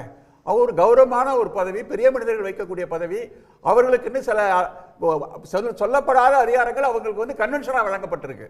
அப்படிதான் ஆளுநருடைய பதவிகள்லாம் அந்த நாட்டில் இருந்திருக்கு. அதனால தான் அவருக்கு as long as possible கூட காலக்கெடு நிர்ணயிக்காம வச்சிருந்தாங்க. as soon as possible பண்ணிக்கணும். as soon as possible காலக்கெடு நிர்ணயிக்காம வச்சிருந்தாங்க. அத மாதிரி ஒரு பெருந்தன்மையா இருக்கக்கூடிய ஒரு கவர்னர் வந்து எனக்கு சில சந்தை இடுக்குகளை பூந்துக்கிட்டு நான் திரும்ப இந்த அரசுக்கு குறைச்சல் கொடுப்பேன், நான் வந்து வேந்தரா இருக்கேன், நான் கூட்டத்தை கூட்ட, நீ வேந்தரா இருந்து கூட்டத்தை கூட்டி நீங்க என்ன திட்டத்தை மறுமலர்ச்சியை இந்த கல்வித்துறையில கொண்டு வரதுக்கு உங்களுக்கு என்ன அதிகாரம் இருக்கு? தமிழ்நாட்டில் எந்த அதிகாரத்தின் அடிப்படையில் நான் செய்ய முடியுங்கிறத நீங்க கூட்டுறீங்க. நீங்க வந்து அரசாங்கத்துக்கு ஒரு குறைச்சல் கொடுக்கணும், போட்டியை கொடுக்கணுங்கிற அரசியலை தவிர இந்த வேந்தருங்கிற முறையை பயன்படுத்தி இதை நீங்க கூட்டுறதுக்கு என்ன அவசியம்னா, நான் கவர்னருங்கிற முறையில் எப்படி மசோதாலாம் பெட்டிங்கில் போடணும், அது மாதிரி இந்த வேந்தருங்கிற முறையை பயன்படுத்தி நான் இந்த துணைவேந்தர்களை கூட்டி ஒரு கூட்டம் நடத்துவேன். அதுக்கு இதுக்கும் வித்தியாசம் இருக்கிறதா எனக்கு தெரியல. ஒரு லெக்சர் கொடுப்பார் சார், அவருக்கு செல்வாக்கு இருக்கு, டெல்லியிலேருந்து யூஜிசியில் பணத்தை கோடிக்கணக்கில் வாங்கி பல்கலைக்கழகங்களுக்குலாம் கொடுக்கறதுக்கு வாய்ப்பு இருக்கும். துணைவேந்தர்கள்லாம் கேட்டாங்கன்னா சொன்னாங்கன்னா யூஜிசி கொடுத்துருவாங்களா மத்திய அரசாங்கம்? இப்போ யூஜிசியில் எவ்வளவு தூரம் கெடுபிடி பண்ணியிருக்காங்க, எவ்வளவு விதிகளை மாற்றி அமைச்சிருக்காங்க. ராம்கி, ஊட்டி மாநாடு ஒரு படுதோல்வியில் முடிந்திருக்கிறது. துணைவேந்தர்கள் வந்து கொலை மிரட்டல் அது இதெல்லாம் சொல்லி ஆளுநர் அவருடைய மாண்பை குலைத்து கொண்டிருக்கிறார் தான் பார்க்க முடியுது. அவர் கடுமையான விரக்தியில் இருக்கிறார். இதில் வந்து அவர் வந்து இப்போ ஆக்சுவலாக இப்போ 16ஆம் தேதி தொடர்ந்து மீட்டிங் அப்புறம் இவருடைய நிலை என்ன, இவருக்கு அந்த கூட்டத்தை கூட்டுவதற்கான அதிகாரம் இருக்கிறதா என்கு தமிழக அரசு விளக்கம் கொடுத்துக்கலான்னு எதிர்பார்ப்பு நியாயம் தான். அதை தாண்டி அவராக வந்து ராஜினாமா செய்வது தான் இவ்வளோ நடந்த பிறகு அவர் ராஜினாமா செய்வது தான் சரியாக இருக்கும் அப்படிங்கிற முடிவுக்கு வர வேண்டியிருக்குது. ரெண்டாவது இப்போ மத்திய அரசோட நிலைப்பாடு என்ன இருக்கும் அப்படிங்கிறது தான் நான் ரொம்ப உன்னிப்பாக கவனிக்க வேண்டியிருக்குது. ஏன்னா யூஜிசிலாம் ஐயா சொன்னாங்க, மத்திய அரசு வந்து இப்போ 2 நாளுக்கு முன்னாடி உச்சநீதிமன்றத்தில் கேரள ஆளுநருக்கு எதிரான ஒரு தீர்ப்பு அந்த இதை பற்றி விசாரிக்க வரும்போது தமிழ்நாடு ஆளுநருக்கு எதிரான தீர்ப்பு கேரளாவுக்கு பொருந்தாது அப்படின்னு சொல்லி மத்திய அரசு ஒரு விளக்கம் கொடுத்துருக்குது. இப்போ இந்த மாதிரியான துணைவேந்தர் நியமனம் செய்வதில் ஆளுநருக்கு எதிரான அந்த சம்பந்தமான மசோதா வந்து வெஸ்ட் பெங்காலில் போட்டிருக்காங்க, கர்நாடகாவில் போட்டிருக்காங்க, கேரளா, தமிழ்நாடுலாம் போட்டிருக்காங்க. ஸோ இதையெல்லாம் வந்து தனித்தனியாக அணுகலாம் அப்படின்னு ஒரு மத்திய அரசு முடிவு எடுத்திருக்கிறதோ அப்படின்னு பார்க்கும்போது அப்படி ஒரு நிலை வந்தாலே இல்லை, அது மத்திய அரசு வந்து டிஃபெண்ட் பண்ண தான் பார்க்கும் கவர்னர்களை. இப்போ இது டிஃபெண்ட் பண்ணுறது இல்லைன்ற முடிவுக்கு போயிருந்தா ஒன்று இவரை ராஜினாமா செஞ்சுட்டு போங்கன்னு சொல்லியிருக்கோம், இல்லை சாக் ட்ராப் பண்ணியிருப்பாங்க, அல்லது ஒரு ஃபேஸ் சேவிங்காக இன்னொரு மாநிலத்துக்காவது மாற்றிருப்பாங்க. அது மாற்றுவது அவங்களுக்கு ஒன்றும் பெரிய விஷயம் இல்லை. இன்னொரு ஆளுநர் இங்கே போட்டுட்டு பண்ணியிருக்கலாம், இந்த தீர்ப்புக்கு ஒரு மரியாதை கொடுத்த மாதிரி இருக்கும், கவர்னருக்கும் கைவிட்டது மாதிரி இருக்காது, ஒரு பேலன்ஸ் பண்ணியிருந்திருக்க முடியும். அது எதுவுமே இல்லை அப்படின்னு சொல்லி வைஸ் பிரசிடென்ட்டை வைத்து வைஸ் பிரசிடென்ட் மூலமாக ஒரு விமர்சனம் வெளிப்படுது. ஆமாம், அதே வைஸ் பிரசிடென்ட்டை கூட்டி இங்கே மாநாடு நடத்துறாரு இவர். அப்போ இது வந்து என்ன மெசேஜை சொல்ல விடுறாங்க? இல்லை, அதுதான் இந்த மெசேஜ் வந்து இது அவருடைய ஆளுநருடைய தனிப்பட்ட முன்னெடுப்பா இல்லை மத்திய அரசோட பின்புலம் இருக்காங்கிறது இன்னும் ஒரு கேள்வி தொக்கி நிற்கிது. ஏன்னா துணைவேந்தரை துணை குடியரசுத் தலைவர் அழைத்ததே ஒரு அரசியல் தான். அது அழைத்து அவரை வைத்து பேசினது எல்லாம் அரசியல் தான். ஆனா சொல்லுவாங்க சார், கேட்டீங்கன்னா என்ன சொல்லுவாங்கன்னா, இவர் ஒரு கான்ஸ்டிடியூஷனல் போஸ்ட்டுங்க, அவர் துணை ஜனாதிபதிங்க, இவர் கவர்னருங்க, அவரை கூப்பிட்டு இவர் நடத்துவாரு. இல்லை, இது வரைக்கும் அவர் நடத்தின வேற எந்த விழாலையும் அது மாதிரி அழைத்ததில்லை. அவரே தொடர்ந்து 4 ஆண்டுகள் வந்து ஊட்டியில் நடத்தியிருக்கார். பல்வேறு சப்ஜெக்ட்ல தமிழை வந்து டிரான்ஸ்லேட் பண்ணி கொடுக்க உயர்கல்வி பாடங்கள். இதை விட ரொம்ப முக்கியமானது ஒன்று, இந்த மாநாட்டுக்கான அவசியம் என்ன இருக்கு, ரெண்டாவது இந்த மாநாடு என்னத்தை சாதிக்கும், இந்த மாநாடு என்ன சாதிக்கும், மூன்றாவது இந்த கான்டெக்ஸ்ட், இந்த சூழல்ல தீர்ப்புக்கு அடுத்து இப்படி ஒரு மாநாடு இந்த சீஃப் கெஸ்டோட நடத்துறீங்க, இதை ஒரு அரசு வேடிக்கை பார்த்தால் கூப்பிட்டு சர்க்குலரே கொடுத்து vice chancellor should not attend the event அப்படின்னு சொல்லி இருந்தாங்கன்னா அந்த அரசை இவர் என்ன பண்ணிட முடியும்? இல்லை, எனக்கு இந்த மீட்டிங்கோட அப்ஜெக்டிவ்ல வந்து அதில் ஒன்றும் தவறு இல்லை நினைக்கிறேன். ஏன்னா ஒரு மத்திய சென்ட்ரல் ஏஜென்சியோட பல்கலைக்கழகங்கள், தமிழ்நாட்டை சேர்ந்த பல்கலைக்கழகங்கள், தனியார் அட்டானமஸ் இவங்கெல்லாம் ஒரு இடத்தில் உட்கார வைத்து அவங்களுக்குள்ள ஒரு பெஸ்ட் ப்ராக்டிஸை பற்றி பேசுறது சரியான அப்ஜெக்டிவ் தான். ஆனால் இது யார் கூட்டுவது அப்படிங்கிறது இந்த சூழல்ல இன்னைக்கு இப்படி ஒரு உச்சநீதிமன்ற உத்தரவு வந்த பிறகு ஆளுநரால் கூட்ட முடியல அப்படிங்கிற கேள்வி இருக்கு. கரெக்ட், நல்ல பாயிண்ட் நீங்க சொல்றது. அப்படி இருந்தா தமிழ்நாடு உயர்கல்வி அமைச்சரை கூப்பிடணும்ல, அதுக்கு நிச்சயமா அதான். ஆனா அதே பாருங்க, உங்க இன்டென்ஷன் வந்து கிளீன், நீங்க வந்து எல்லா ஒரு ஒருங்கிணைப்பை ஏற்படுத்துறேன், எல்லா பல்கலைக்கழக துணைவேந்தர்களும் கூடி பேசிக்கணும்னா உயர்கல்வித்துறை செயலாளரை கூப்பிடணும், உயர்கல்வி அமைச்சரை கூப்பிடணும், அரசின் அனுமதியை கேட்கணும். கண்டிப்பா இல்ல, அதுல ஒரு நிறைய கேள்வி என்னன்னா, கடந்த 4 ஆண்டுகள் உயர்கல்வித்துறை அமைச்சரை கூப்பிட்டும் போகல, சில நேரம் கூப்பிடல, அப்படி ஒரு இருந்தாலும் இந்த மீட்டிங்ல நடந்த அவுட்கம் இருக்குல்ல, இதை வந்து அந்த ஏதோ ஒரு எம்எம் போடுறாங்க, அதை செயல்படுத்தக்கூடிய இடத்துல வந்து தமிழக அரசோ மத்திய அரசோ இருந்ததுன்னா அதை எப்படி செயல்படுத்துவது, அது நிறைய சிக்கல்லாம் இருக்குது. ஸோ அதனால முதல்ல வந்து இந்த மீட்டிங் ஒரு நல்ல சரியான அப்ஜெக்டிவ் இருந்தாலும் அதை யார் கூட்டுவது, அது வந்து இந்த உத்தரவுக்கு அப்புறம் ஆளுநருக்கு முழு அதிகாரம் இருக்கிறதா, இல்ல தமிழக அரசு உயர்கல்வித்துறை சார்பாக கூட்டலாமா, இந்த சிக்கல்கள் நிச்சயமா கேள்வி. அரசியல் மொழியில சொல்லணும்னா தாம் பவரை காட்டுறது கவர்னர் நினைக்கிறாரு, இன்னமும் யூனிவர்சிட்டிஸ் என் கண்ட்ரோல்ல தான் இருக்கு, ஐ அம் த பாஸ் அப்படின்னு சொல்றதுக்கு ட்ரை பண்றாரு. இல்ல சார் அப்படின்னு இவங்க கன்வே பண்ணிருக்காங்கன்னு அர்த்தமா? அரசியல் ரீதியா பார்க்கும்போது அவர் தொடர்ந்து அதை நிரூபிக்கிறார். இது ஒரு ஈகோ யுத்தம் தான். ஆக்சுவலா எனக்கு இன்னும் 4 ஆண்டுகள் நடத்தியிருக்கேன், இந்த ஆண்டு நடத்துவேன், எனக்கு இன்னும் அதிகாரம் இருக்கு, நான் இன்னும் அந்த இடத்தில் தொடர்கிறேன், அந்த இடத்தில் தொடர்கிறேங்கிறத அந்த செய்தியை வந்து ஆளுநர் சொல்ல நினைக்கிறார். அது எதிர்த்தரப்புல வந்து அதாவது எதிர்த்தரப்பு விளக்கம் கொடுக்கல, அதாவது தமிழக அரசு சார்பாக விளக்கம் கொடுத்தா கூட ஒரு ஹெட் டு ஹெட் ஃபைட்னு சொல்லலாம், அப்படி கிடையாது. ஆளுநர் அவர் முன்னெடுத்தார், ஆனால் அவரால் அவர் பேசினதுலேருந்தே அந்த மாநாடு ஒரு தோல்வியில் முடிந்திருக்கிறது. ஏன்னா அவர் பேசின விஷயங்கள் வந்து அந்த அப்ஜெக்ட்டுக்கு சம்பந்தம் இல்லாத விஷயங்கள், எப்படி இந்த ஏன் வரவில்லைங்கிறத அட்ரஸ் பண்றாரு. யார் வந்தாலும் பேசப்பட வேண்டிய விஷயங்களை பேசி தானே ஆகணும். வந்தவங்கள்ட்ட என்ன செய்தியை சொல்லணுமோ அதை விட்டுட்டாரு, வரலன்ற விரக்தியை வெளிப்படுத்துறாரு. தார்மீக உரிமை தான், அது ஒரு தார்மீகத்தின் ஒரு பகுதின்னு பாக்குறீங்க. திரு ஜெகத் கஸ்பர் சார், உங்க கோணம் என்ன? அப்ஜெக்டிவ், கான்டெக்ஸ்ட், அதிகாரம், தார்மீகம். முதலில் தெளிவுபடுத்த வேண்டியது, அதிலே சட்ட ரீதியாக முழுமையான ஒரு புரிதலை பொதுமக்களுக்கு இன்னும் நாம் வைக்கவில்லை.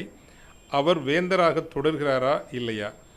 உண்மையில் உச்சநீதிமன்றம் டீம் டு பி அசென்டட் என்று அனுமதி கொடுத்த 10 சட்ட வரைவுகளில் அதில் அவர் வேந்தராக நீடிக்க முடியாது என்பதும் இருக்கிறது என்பது பொதுவான ஒரு சட்ட கருத்தாக இருக்கிறது. மதிப்பிற்குரிய அதுல வந்து அரசு கொண்டு வந்த சட்ட திருத்தத்திலேயே, பல்கலைக்கழக சட்ட திருத்தத்திலேயே வேந்தர் பதவியிலிருந்து RN ரவி அவர்களை நீக்குகிறோம், வேந்தர் பதவியிலிருந்து கவர்னரை நீக்கிறோம் அப்படின்னு சட்ட திருத்தத்தை முன்மொழியல. அவங்க முன்மொழிந்த ஒன்று துணைவேந்தர் நியமனம். துணைவேந்தரை நியமிக்கிற இடத்துல இதுவரை வேந்தர் நியமித்தார், துணைவேந்தர்களை வேந்தர் வந்து கட்டுப்படுத்தினார், துணைவேந்தர் மீதான துறை ரீதியான நடவடிக்கை இதுவரை வேந்தர் எடுத்தார், துணைவேந்தருக்கான பதவிக்கால நீட்டிப்பை வேந்தர் கொடுத்தார் அப்படின்னு இருந்த எல்லா இடத்துலையும் கவர்னருக்கு பதிலாக வேந்தர் இதுவரை என்ன ரோலை செஞ்சிட்டு இருந்தாரோ ரிகார்டிங் தி அப்பாயின்மெண்ட், டிஸ்மிசல், டிசிப்ளினரி ஆக்ஷன், இது சார்ந்த விஷயங்கள்ல அதை இனி அரசு செய்யும்னு மாத்தினாங்க. கவர்னருக்கு பதிலாக கவர்மெண்ட் செய்யும். துணைவேந்தர் நியமனத்தை தேடுதல் குழுவை இனி வந்து உயர்கல்வி அமைச்சரை, உயர்கல்வித்துறையே செய்யும். நியமன ஆணைய இத்தனை நாள் வந்து கவர்னர் கூப்பிட்டு இன்டர்வியூ நடத்தி கொடுத்தாரு, இனி அரசாங்கமே கொடுக்கும். பதவிக்காலம் சுதா சேஷனிக்கு 1 வருஷம் நீட்டிப்பு அவராக கொடுத்தாரு, அப்படி நீட்டிப்பு கொடுக்கணும்னா இனி கவர்மெண்ட் கொடுக்கும். வேந்தராக RN ரவி தொடர்வார், ஆனால் வேந்தர் செய்கிற வேலையை அரசாங்கம் செய்யுன்றதுதான் சட்டத்தினுடைய சாராம்சம். என்று வருகிற போது அமைச்சரவை என்ன அறிவுறுத்துகிறதோ அதன் அடிப்படையில் தான் அவர் செயல்பட வேண்டும் என்பது பொதுவில் ஏற்றுக்கொள்ளப்படுகிற ஒரு அரசியல் சட்ட நடைமுறையாக இருக்கின்ற போது, எனக்கு முன்பு பேசிய பத்திரிகையாளர் சகோதரர் மிகச் சரியாக சொன்னார். இப்படி ஒரு நிலைமை இப்படி நடக்கப் போகிறது என்று உயர்கல்வித்துறை அமைச்சரையோ அவர் வழியாக உயர்கல்வித்துறை செயலரையோ அழைத்து அவர் உரையாடி இருப்பாரே, ஆனால் அவர் ஒரு மதிப்பிற்குரிய ஆளுநராகவும் ஆளுமையாகவும் உயர்ந்திருப்பார். ஆனால் எல்லோரும் இங்கு குறிப்பிட்டதைப் போல தன்னுடைய ஈகோவை நிலைநிறுத்துவதற்காக இப்படி ஒன்றை செய்திருக்கிறார் என்பதும், அதிலும் குறிப்பாக நீங்கள் பார்த்தீங்கன்னா அடுத்து என்ன நடக்கும், இப்படி ஆளுநரிடம் நாம் அதிகாரத்தை ஒப்படைத்தால் இங்கு தனியார் பல்கலைக்கழகங்கள் கடைசி என்று வருகிற போது மாநிலத்தினுடைய ஒரு ஈத்தாசுக்கு விசுவாசமாக இருப்பார்களா, அல்லது புதுடில்லியினுடைய சர்வாதிகார ஆணைகளுக்கு உடன்பட்டு போகிறவர்களாக இருப்பார்களா என்பது அதுவும் இன்று நிரூபிக்கப்பட்டிருக்கிறது. இன்று புதிய கல்விக் கொள்கையின்படி தனியார் பல்கலைக்கழகங்களும் தனியார் பெருமுதலாளிகளினுடைய கட்டுப்பாட்டில் இருக்கிற நிறுவனங்களும் அனுமதிக்கப்படுகின்ற பொழுது தமிழ் சார்ந்த ஒரு வரலாறு, தமிழ் பண்பாடு, தமிழ் மொழி, இவை சார்ந்த அக்கறைகள், கரிசனைகள், ஏன் தமிழ் வில், தமிழ்நாட்டில் இருக்கிற அரசு என்பது தமிழ் மக்களினுடைய வில், அவர்களினுடைய அரசியல் முடிவு, அதையே மீறுகின்ற அளவுக்கு ஒரு புதுடில்லி அதிகாரம் இருக்கும் என்பதும் இந்த தனியார் பல்கலைக்கழகங்கள் கலந்து கொண்டதிலிருந்து நமக்கு தெளிவாக தெரிகிறது. தார்மீகம் என்பதை பற்றி நான் இதில் பேசலைன்னா, பொதுவில் தார்மீகம் என்பது அழிக்கப்பட்ட ஒரு காலச்சூழலில் நாம் வாழ்கின்றோம். இப்பொழுது நண்பர் சுமந்த் அவர்கள் அமைச்சர்களினுடைய சில தொடர்ச்சியையும் துணைவேந்தர்களையும் தொடர்புபடுத்த ஒரு முயற்சியில் ஈடுபட்டார் அவர். ஆனால் நாம் எப்படி இன்று ஒரு தனி உரிமையோடும் நடுநிலையோடும் இயங்க வேண்டிய அமைப்புகள், விசாரணை அமைப்புகள், அது ஈடியாக இருக்கலாம் அல்லது ஏனைய அமைப்புகளாக இருக்கலாம், எப்படி தேவின் வெப்பனைஸ்ட் என்று சொல்வார்களே ஒன்றிய அரசு அல்லது ஆளுகின்ற அந்த கட்சி அவற்றை ஆயுதமயப்படுத்தி இருக்கிற ஒரு சூழலில் தார்மீகத்தை பற்றி பேசுகின்ற அல்லது ஆளுநருடைய செயல்பாடும் அமைச்சர்களுடைய செயல்பாடுகள் தொடர்பான தார்மீகத்தை பேசுகின்ற அந்த இணைவு என்பது அது ஒரு திசை திருப்புகின்ற ஒரு செயலாகத்தான் நான் பார்ப்பேன். மன்னிக்கவும், அது ஒரு என்னுடைய மிகவும் ஒரு உறுதியான கருத்து. காரணம் நிறைய பேருக்கு அந்த எண்ணம் வந்திருக்கு. திரு ஜெகத்கேஸ்வர் விமர்சனங்களே முன்பு ஒரு எஃப்ஐஆர் போடுறாங்க, ஒரு சார்ஜ் ஷீட் போடுறாங்க, ஒரு அரசியல்வாதியின் மீது ஒரு புகார் கூறப்பட்டு ஒரு சார்ஜ் ஷீட் பதிவானா, எஃப்ஐஆர் பதிவானாலே அவர்கள் தார்மீகமாக விலகிய காலம் ஒன்று இருந்துச்சு. வாஜ்பாய் காலத்தில் சேடப்பட்டி முத்தையா ரிசைன் பண்ணார். இல்லைன்னா அவர் ரிசைனேஷன் வாங்குற இடத்துல பிரைம் மினிஸ்டர்ஸ் இருந்தாங்க. இப்போது ஐடி, இடி, சிபிஐ போன்ற அமைப்புகள் அரசியலுக்கு பயன்படுத்தி பழிவாங்கிறதுக்காக பண்ணுறாங்க. நான் ஏன் அந்த அரசியலுக்கு உடன்படணும் என்கிற இடத்திற்கு எல்லோரும் போறாங்க. எதிர்க்கட்சி இந்த 10 ஆண்டுகளில் நடந்த ஒரு மாற்றம் இது. அரசியல்ல ஒரு கீழ் இறக்கம். அதை நம்ம இரண்டு தரப்புலையும் அதை விவாதிக்க வேண்டிய அம்சம் இருக்கு. ஒரு கேள்வி இருக்கு. ஆளுநர் RN ரவி கூட்டிய துணைவேந்தர்கள் மாநாட்டை தமிழ்நாடு அரசினுடைய பல்கலைக்கழகங்களைச் சேர்ந்த துணைவேந்தர்கள் புறக்கணித்திருப்பது எதை காட்டுகிறது அப்படின்னு கேள்வியை எழுப்பியிருக்கிறோம். அதற்கான பதிலோடு விவாதிக்கலாம். ஆளுநர் மீதான அதிருப்தி என்று 31% பேரும், இது அரசியல் ஆவதை தவிர்ப்பதற்காக என்று 17% பேரும், பயனற்றது என்பதால் பங்கேற்கவில்லை என 52% பேரும் கருத்து தெரிவிச்சிருக்காங்க. இந்த கூட்டத்தால் பலன் இல்லை அப்படின்றதுனால போகலன்றது 52% பேருடைய கருத்து. திரு பிரின்ஸ் நிறைவு பார்வை. 52% பேர் சொன்னது தான் உண்மை. இது ஒரு கூட்டமே கிடையாது. இந்த கூட்டத்தால் எதுவுமே செய்ய முடியாது. இதனால் அவர் பேசுனதிலே எடுத்துக்கிட்டிங்கன்னா, பல்கலைக்கழகத்திற்கு நிதி இல்லை அப்படின்றாரு. நிதி இல்லைன்னா நிதி அமைச்சரை கூப்பிடணும், நிதி செயலாளரை கூப்பிடணும், அவங்கக்கிட்ட தான் பேச முடியும். இப்போ அவங்க இல்லாத ஒரு கூட்டத்தில் நம்ம என்ன முடிவு எடுக்க முடியும் அப்படின்றது யாரும் கேட்பாங்க. நீங்கள் பல துறைகளை சார்ந்தவர்கள் பல்கலைக்கழகத்தை நடத்துகிறாங்க. மாநில அரசை பொறுத்த வரைக்கும் சொன்னால், அந்த எந்தெந்த துறையெல்லாம் பல்கலைக்கழகம் நடத்துதோ அந்த துறையை சார்ந்த எல்லோரையுமே கூப்பிட்டு பேசி நான் ஆய்வு மேற்கொண்டேன்னு அவர் சொல்கிறாரு. இதுதான் என்னுடைய ஆய்வறிக்கைன்னு அரசுக்கிட்ட கொடுக்கணும். அரசுக்கிட்ட ஆய்வறிக்கை கொடுக்காம அரசிடம் நிதி இவ்வளவு தேவைப்படுது, நிதியை ஒதுக்குங்க அப்படின்னு அரசுக்கிட்ட சொல்லாம அவர் எந்த அரசுகிட்ட சொல்றாரு? அவர் ஒன்றிய அரசு கிட்ட சொல்லி UGC கிட்ட இருந்து வாங்கி கொடுத்திருக்கணும். நான் சொல்றேன் தமிழ்நாடு அரசு கிட்ட சொல்லி இருக்கணும்ல. தமிழ்நாடு ஒன்றிய அரசு கிட்ட என்ன சொல்லியிருக்கணும்? 2014 இருந்து படிப்படியாக நிதியை நீங்க குறைச்சிட்டீங்களே, மாநில பல்கலைக்கழகங்கள்லாம் எப்படி ஆய்வுகளை மேற்கொள்ளும் அப்படின்னு சொல்லி அவர் நிதி நல்கை குழுவை பார்த்து கேட்டிருக்கணும். அப்படி நான் கேட்க முடியலன்னா, திரு நரேந்திர மோடி பதவியேற்றதுக்கு அப்புறம் நிதி நல்கை குழு நிதியை நிறுத்திவிட்டதால் மாநில பல்கலைக்கழகம் தத்தளிக்குது. எனவே மாநில அரசாவது கூடுதலாக கொடுங்கன்னு மாநில அரசை பார்த்தா அது கேட்டிருக்கணும். இது ரெண்டையுமே செய்யாம நான் என்ன ஃபைனான்சியல் மேனேஜ்மெண்ட் அங்க போய் பேசுவேன்றது ஒன்று. ரெண்டாவது, தமிழ்நாடு அரசு மாநில பல்கலைக்கழகத்திற்கு தானே ஒரு ஆளுநர் வேந்தர். மத்திய பல்கலைக்கழகத்துக்கு வேற வேந்தர் இருக்கிறாரு. விசிட்டர் குடியரசுத் தலைவர், குடியரசுத் தலைவரால் நியமிக்கப்பட்ட விசிட்டரால் நியமிக்கப்பட்ட வேந்தர் தனியா இருக்கிறாரு. அப்ப மத்திய பல்கலைக்கழகத்தில் எந்த அதிகாரத்தை அவர் கூப்பிட்டாரு? ஒவ்வொரு தனியார் பல்கலைக்கழகத்திற்கும் வேந்தர் வேறு, இணைவேந்தர் வேறு, துணைவேந்தர் வேறு. எந்த அடிப்படையில் இவர் தனியார் பல்கலைக்கழகத்தில் கூட்டினாரு? இவர் கூட்டினதற்கு இவர் வேந்தர் என்று கூட்டியிருந்தால் யாரை கூட்டியிருக்க முடியும்? பச்சைமுத்து போனாருன்னா அவரு ஒரு வேந்தரா உட்காந்துப்பாரு. இப்ப VIT விஸ்வநாதன் போறாருன்னா அவர் ஒரு வேந்தரா உட்காந்து, நிறைய வேந்தர்கள்லாம் கூடி மாநாடு ஒன்றாக உட்கார்ந்து விவாதித்தோன்னு சொல்லுங்க. நான் ஒரு வேந்தராக இருந்து பல வேந்தர்களை கூப்பிட்டேன் அப்படின்னு சொல்லி ஆனால் நீங்கள் வேந்தர் என்ற அடிப்படையில் நான் கூப்பிட்டேன் என்று சொல்வது, இதற்கெல்லாம் நீங்கள் யார்? ஒரு சமஸ்தானத்துக்காரங்க பக்கத்து சமஸ்தானங்கள் எல்லாம் கூப்பிடுறது மாதிரி அர்த்தம் சார். வேந்தர் ஒரு வேந்தர் மற்ற வேந்தர்கள் எல்லாம் கூப்பிடுறாரு. அவர் என்ன செய்ய நினைக்கிறாருன்னு கேட்டா, என்ன செய்ய சூழ்ச்சி இதுல இருந்து, ஏன்னா அந்த ஃபைனான்சியல், அதுல நேஷனல் கிரெடிட் ஃப்ரேம்வொர்க் அப்படின்ற ஒரு அஜெண்டா அதுல இருக்கு, அதுக்கு ஒரு ஃபைனான்சியல் மேனேஜ்மெண்ட் அதுல இருக்கு. அவர் என்ன செய்ய நினைச்சிருப்பாருன்னா, செல்ஃப் சப்போர்ட்டட் கோர்ஸ் ஆரம்பிங்க. நீங்க பேசிக் சயின்ஸ் கோர்ஸ் எல்லாம் வந்து நீங்க என்ன செய்யுங்க அப்படின்னு கேட்டா, நீங்க ஸ்பெஷலைஸ்ட் கோர்ஸ் அண்டர் கிராஜுவேட்ல ஸ்பெஷலைஸ்ட் கோர்ஸ் நீங்க ஆரம்பிச்சீங்கன்னா செல்ஃப் சப்போர்ட்டட் கோர்ஸ் ஆரம்பிக்கலாம். இனிமேல் அரசு நிதி கிடைக்காது. அது கூட அவர் அறிவுரையா சொல்ல முடியுமா, உத்தரவு போட முடியுமா? ரெண்டுமே செய்ய முடியாது சார்.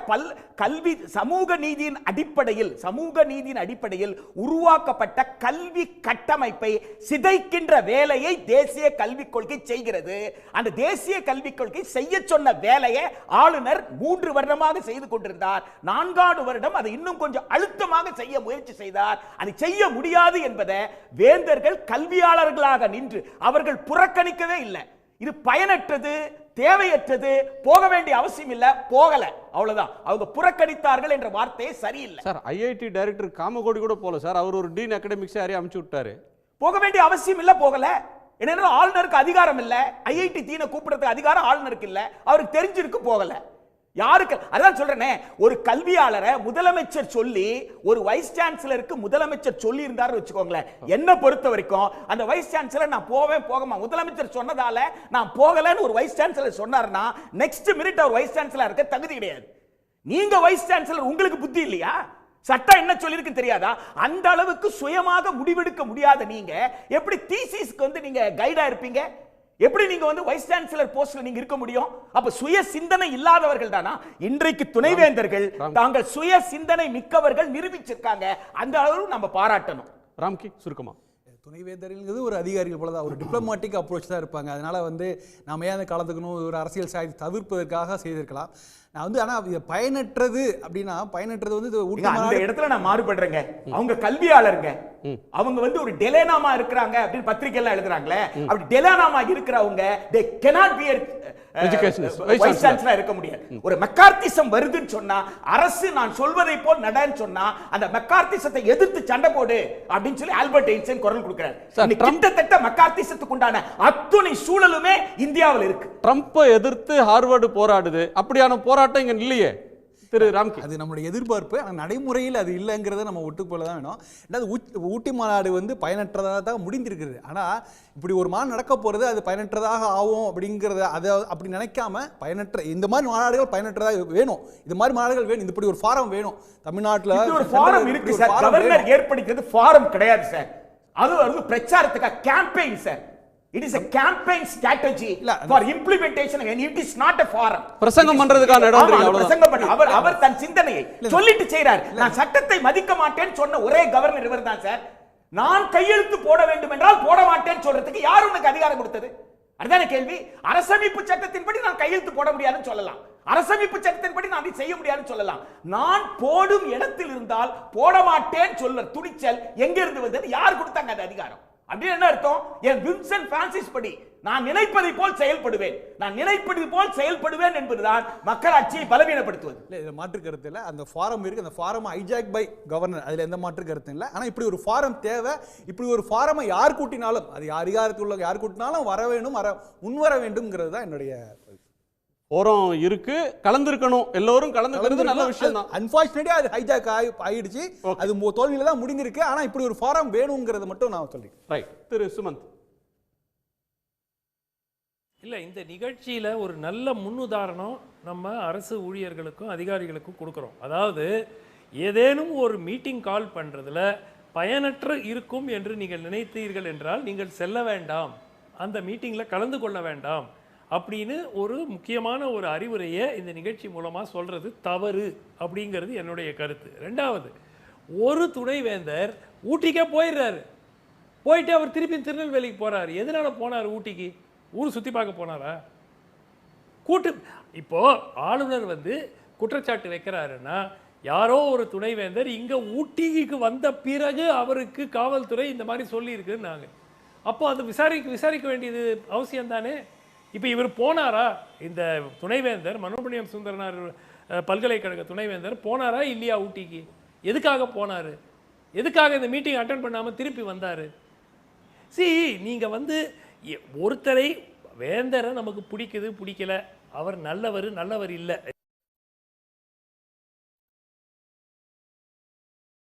ஃப்ரீஸ் ஆயிடுச்சு அவரோட இதில் ஒரு விஷயம் அதுக்கு தெளிவுபடுத்த வேண்டியிருக்குங்க.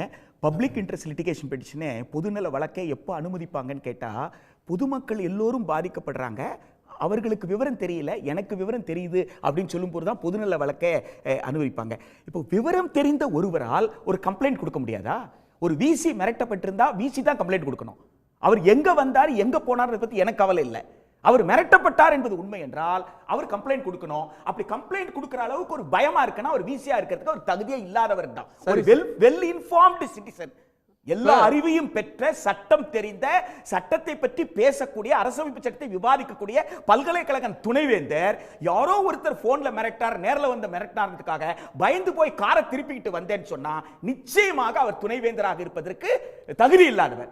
அவர் வந்து கம்ப்ளைண்ட் கொடுக்கணும், அவர் வாயை திறந்து சொல்லணும். அவர் சொல்லலன்னா ஆளுநர் சொல்வது உண்மை அல்ல என்பதுதான் உண்மை. அந்த துணைவேந்தர் தானாக முன்வந்து ஆமாம் இந்த நபர் வந்த சொன்னார் கம்ப்ளைண்ட் கொடுக்கணும். அப்படி துணைவேந்தர் கம்ப்ளைண்ட் கொடுக்கலன்னா ஆளுநர் உண்மைக்கு புறம்பாக பேசுகிறார் என்பதுதான் உண்மை. ஓகே, ஃபாதர் ஜெகத், ஒரு நிறைவு கட்டம். அதாவது நிறைய வேந்தர்கள் நம்ம நாட்டில் இருக்கிறாங்க. இப்போ துணைவேந்தர்கள் போகலைன்னா தார்மீக ரீதியாக ஏன் போகலைன்னு அவர் பதில் சொல்லணும். இப்போ ஏசி சண்முகம் ஒரு வேந்தர், பாரிவேந்தர் ஒரு வேந்தர், ஜெகத் ரட்சகன் ஒரு வேந்தர், நிறைய வேந்தர்கள், இப்போ சாஸ்திரா ஓனர் ஒரு வேந்தர், இப்படி நிறைய வேந்தர்கள் இருக்கிறாங்க. சில வேந்தர்கள் போகாமல் போயிடுறாங்க. அப்படின்னா அவங்கள இந்த மீட்டிங் எதுவும் கட்டுப்படுத்துமா?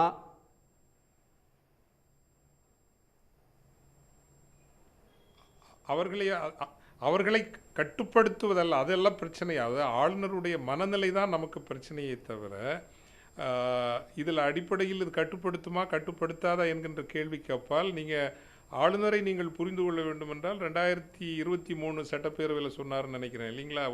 ஆளுநர் ஒரு சட்டத்திற்கு ஒப்பம் தராத போது அது மரணித்து விட்டது என்று நீங்கள் எடுத்துக்கொள்ளுங்கள். எவ்வளவு ஒரு ஐஏஎஸ் ஆஸ்பிரண்ட்ஸை கூப்பிட்டு சொன்னாரு, சர்வாதிகாரம் ஐஏஎஸ் போட்டித் தேர்வுகளுக்கு தயாராகிட்டு இருந்தவங்களை கூப்பிட்டு நீங்க ஆளுநருக்கும் அரசாங்கத்துக்கும் ஒரு பிரச்சனை வந்ததுன்னா, மத்திய அரசுக்கும் மாநில அரசுக்கும் ஒரு பிரச்சனை வந்தா ஒன்றிய அரசு என்ன சொல்லுதோ அதான் சுப்ரீம் அப்படின்னே சொன்னார்.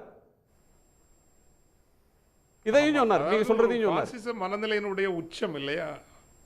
ஆமா, பாசிச மனநிலையினுடைய உச்சம் இது. அதாவது ஆளுநர் அனுமதி ஒப்புதல் தரவில்லை என்றால் அது மரணித்து விட்டது என்று எடுத்துக்கொள்ளுங்கள். அதனுடைய தொடர்ச்சியாகத்தான் நீங்கள் செந்தில் பாலாஜி அவர்கள் அமைச்சர் பதவி, அல்லது திரு பொன்முடி அவர்கள் மீண்டும் அமைச்சர் அவையில் சேர்க்கப்பட வேண்டும், அல்லது நீட் தொடர்பான வந்த போதெல்லாம் எல்லா அதிகாரமும் எனக்குத்தான் இருக்கிறது என்கின்ற ஒரு நிலைப்பாடு எடுத்தார். அதனுடைய தொடர்ச்சியாகத்தான் இதை பார்க்க முடிகிறது. ஆனால் என்னுடைய கருத்து என்னவென்றால், நாம் கவனம் செலுத்த வேண்டியது ஒன்றிய அதிகாரத்தினுடைய அடிப்படை தன்மை என்பது மாறிவிட்டிருக்கிறது. அது அரசியல் சட்டத்தினுடைய அடிப்படையில் இயங்குவதாக இருந்தால் இதற்கு முன்னரேயே இந்த ஆளுநர் மாற்றப்பட்டிருக்க வேண்டும். குறைந்தபட்சம் உச்சநீதிமன்ற தீர்ப்புக்கு பிறகாவது அவர் உடனடியாக மாற்றப்பட்டிருக்க வேண்டும். என்றால் ஒன்றிய அரசினுடைய அந்த character of the state, government கூட இல்லை, ஐ எம் நாட் சேயிங் அரசாங்கத்தினுடைய தன்மை மாறிவிட்டதுன்னு சொல்லலை, the character of the very state, அதை தமிழில் சரியாக அந்த அரசு அமைப்பினுடைய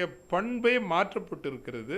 அவ்வகையில் ஆளுநர் என்கின்ற பதவியே நமக்கு இனி அவசியமில்லை என்கின்ற ஒரு நிலைப்பாட்டை நோக்கி, மாநில சுயாட்சி பற்றித்தான் நாம், அதை நோக்கிய ஒரு மாநில சுயாட்சியை பற்றித்தான் நாம் பேச வேண்டுமே தவிர, இந்த நபரினுடைய ஆளுமையை மையமாக வைத்து அங்கும் இங்குமாக மோதி அதை வைத்து வழக்குகள் நடத்தி, நீங்கள் பாருங்கள், இந்த கடந்த 3 ஆண்டுகளாக எவ்வளவு நேர விரயம் தமிழக அரசுக்கு, எவ்வளவு பண விரயம் தமிழக அரசுக்கு, இதற்கெல்லாம் யாரிடம் போய் நட்டையீடு கேட்பது?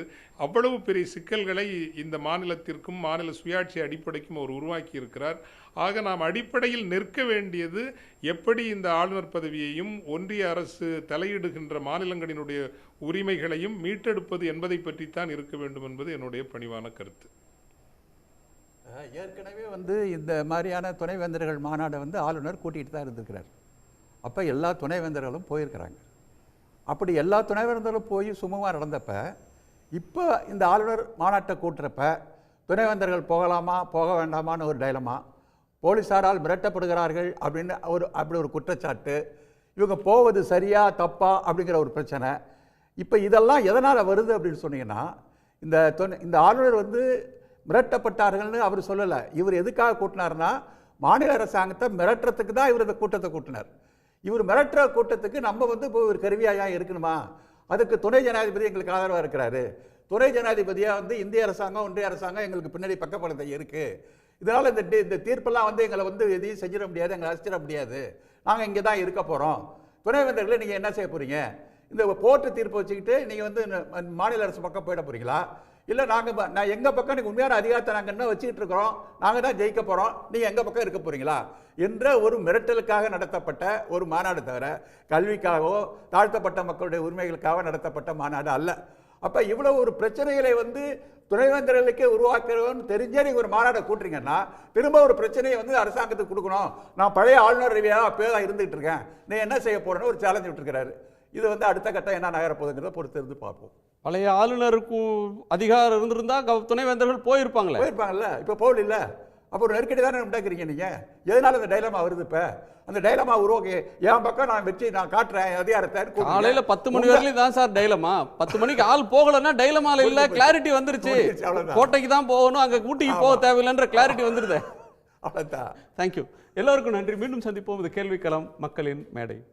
உடனுக்குடன் செய்திகளை தெரிந்து கொள்ள சன் நியூஸ் பெல் ஐகானை கிளிக் பண்ணுங்க.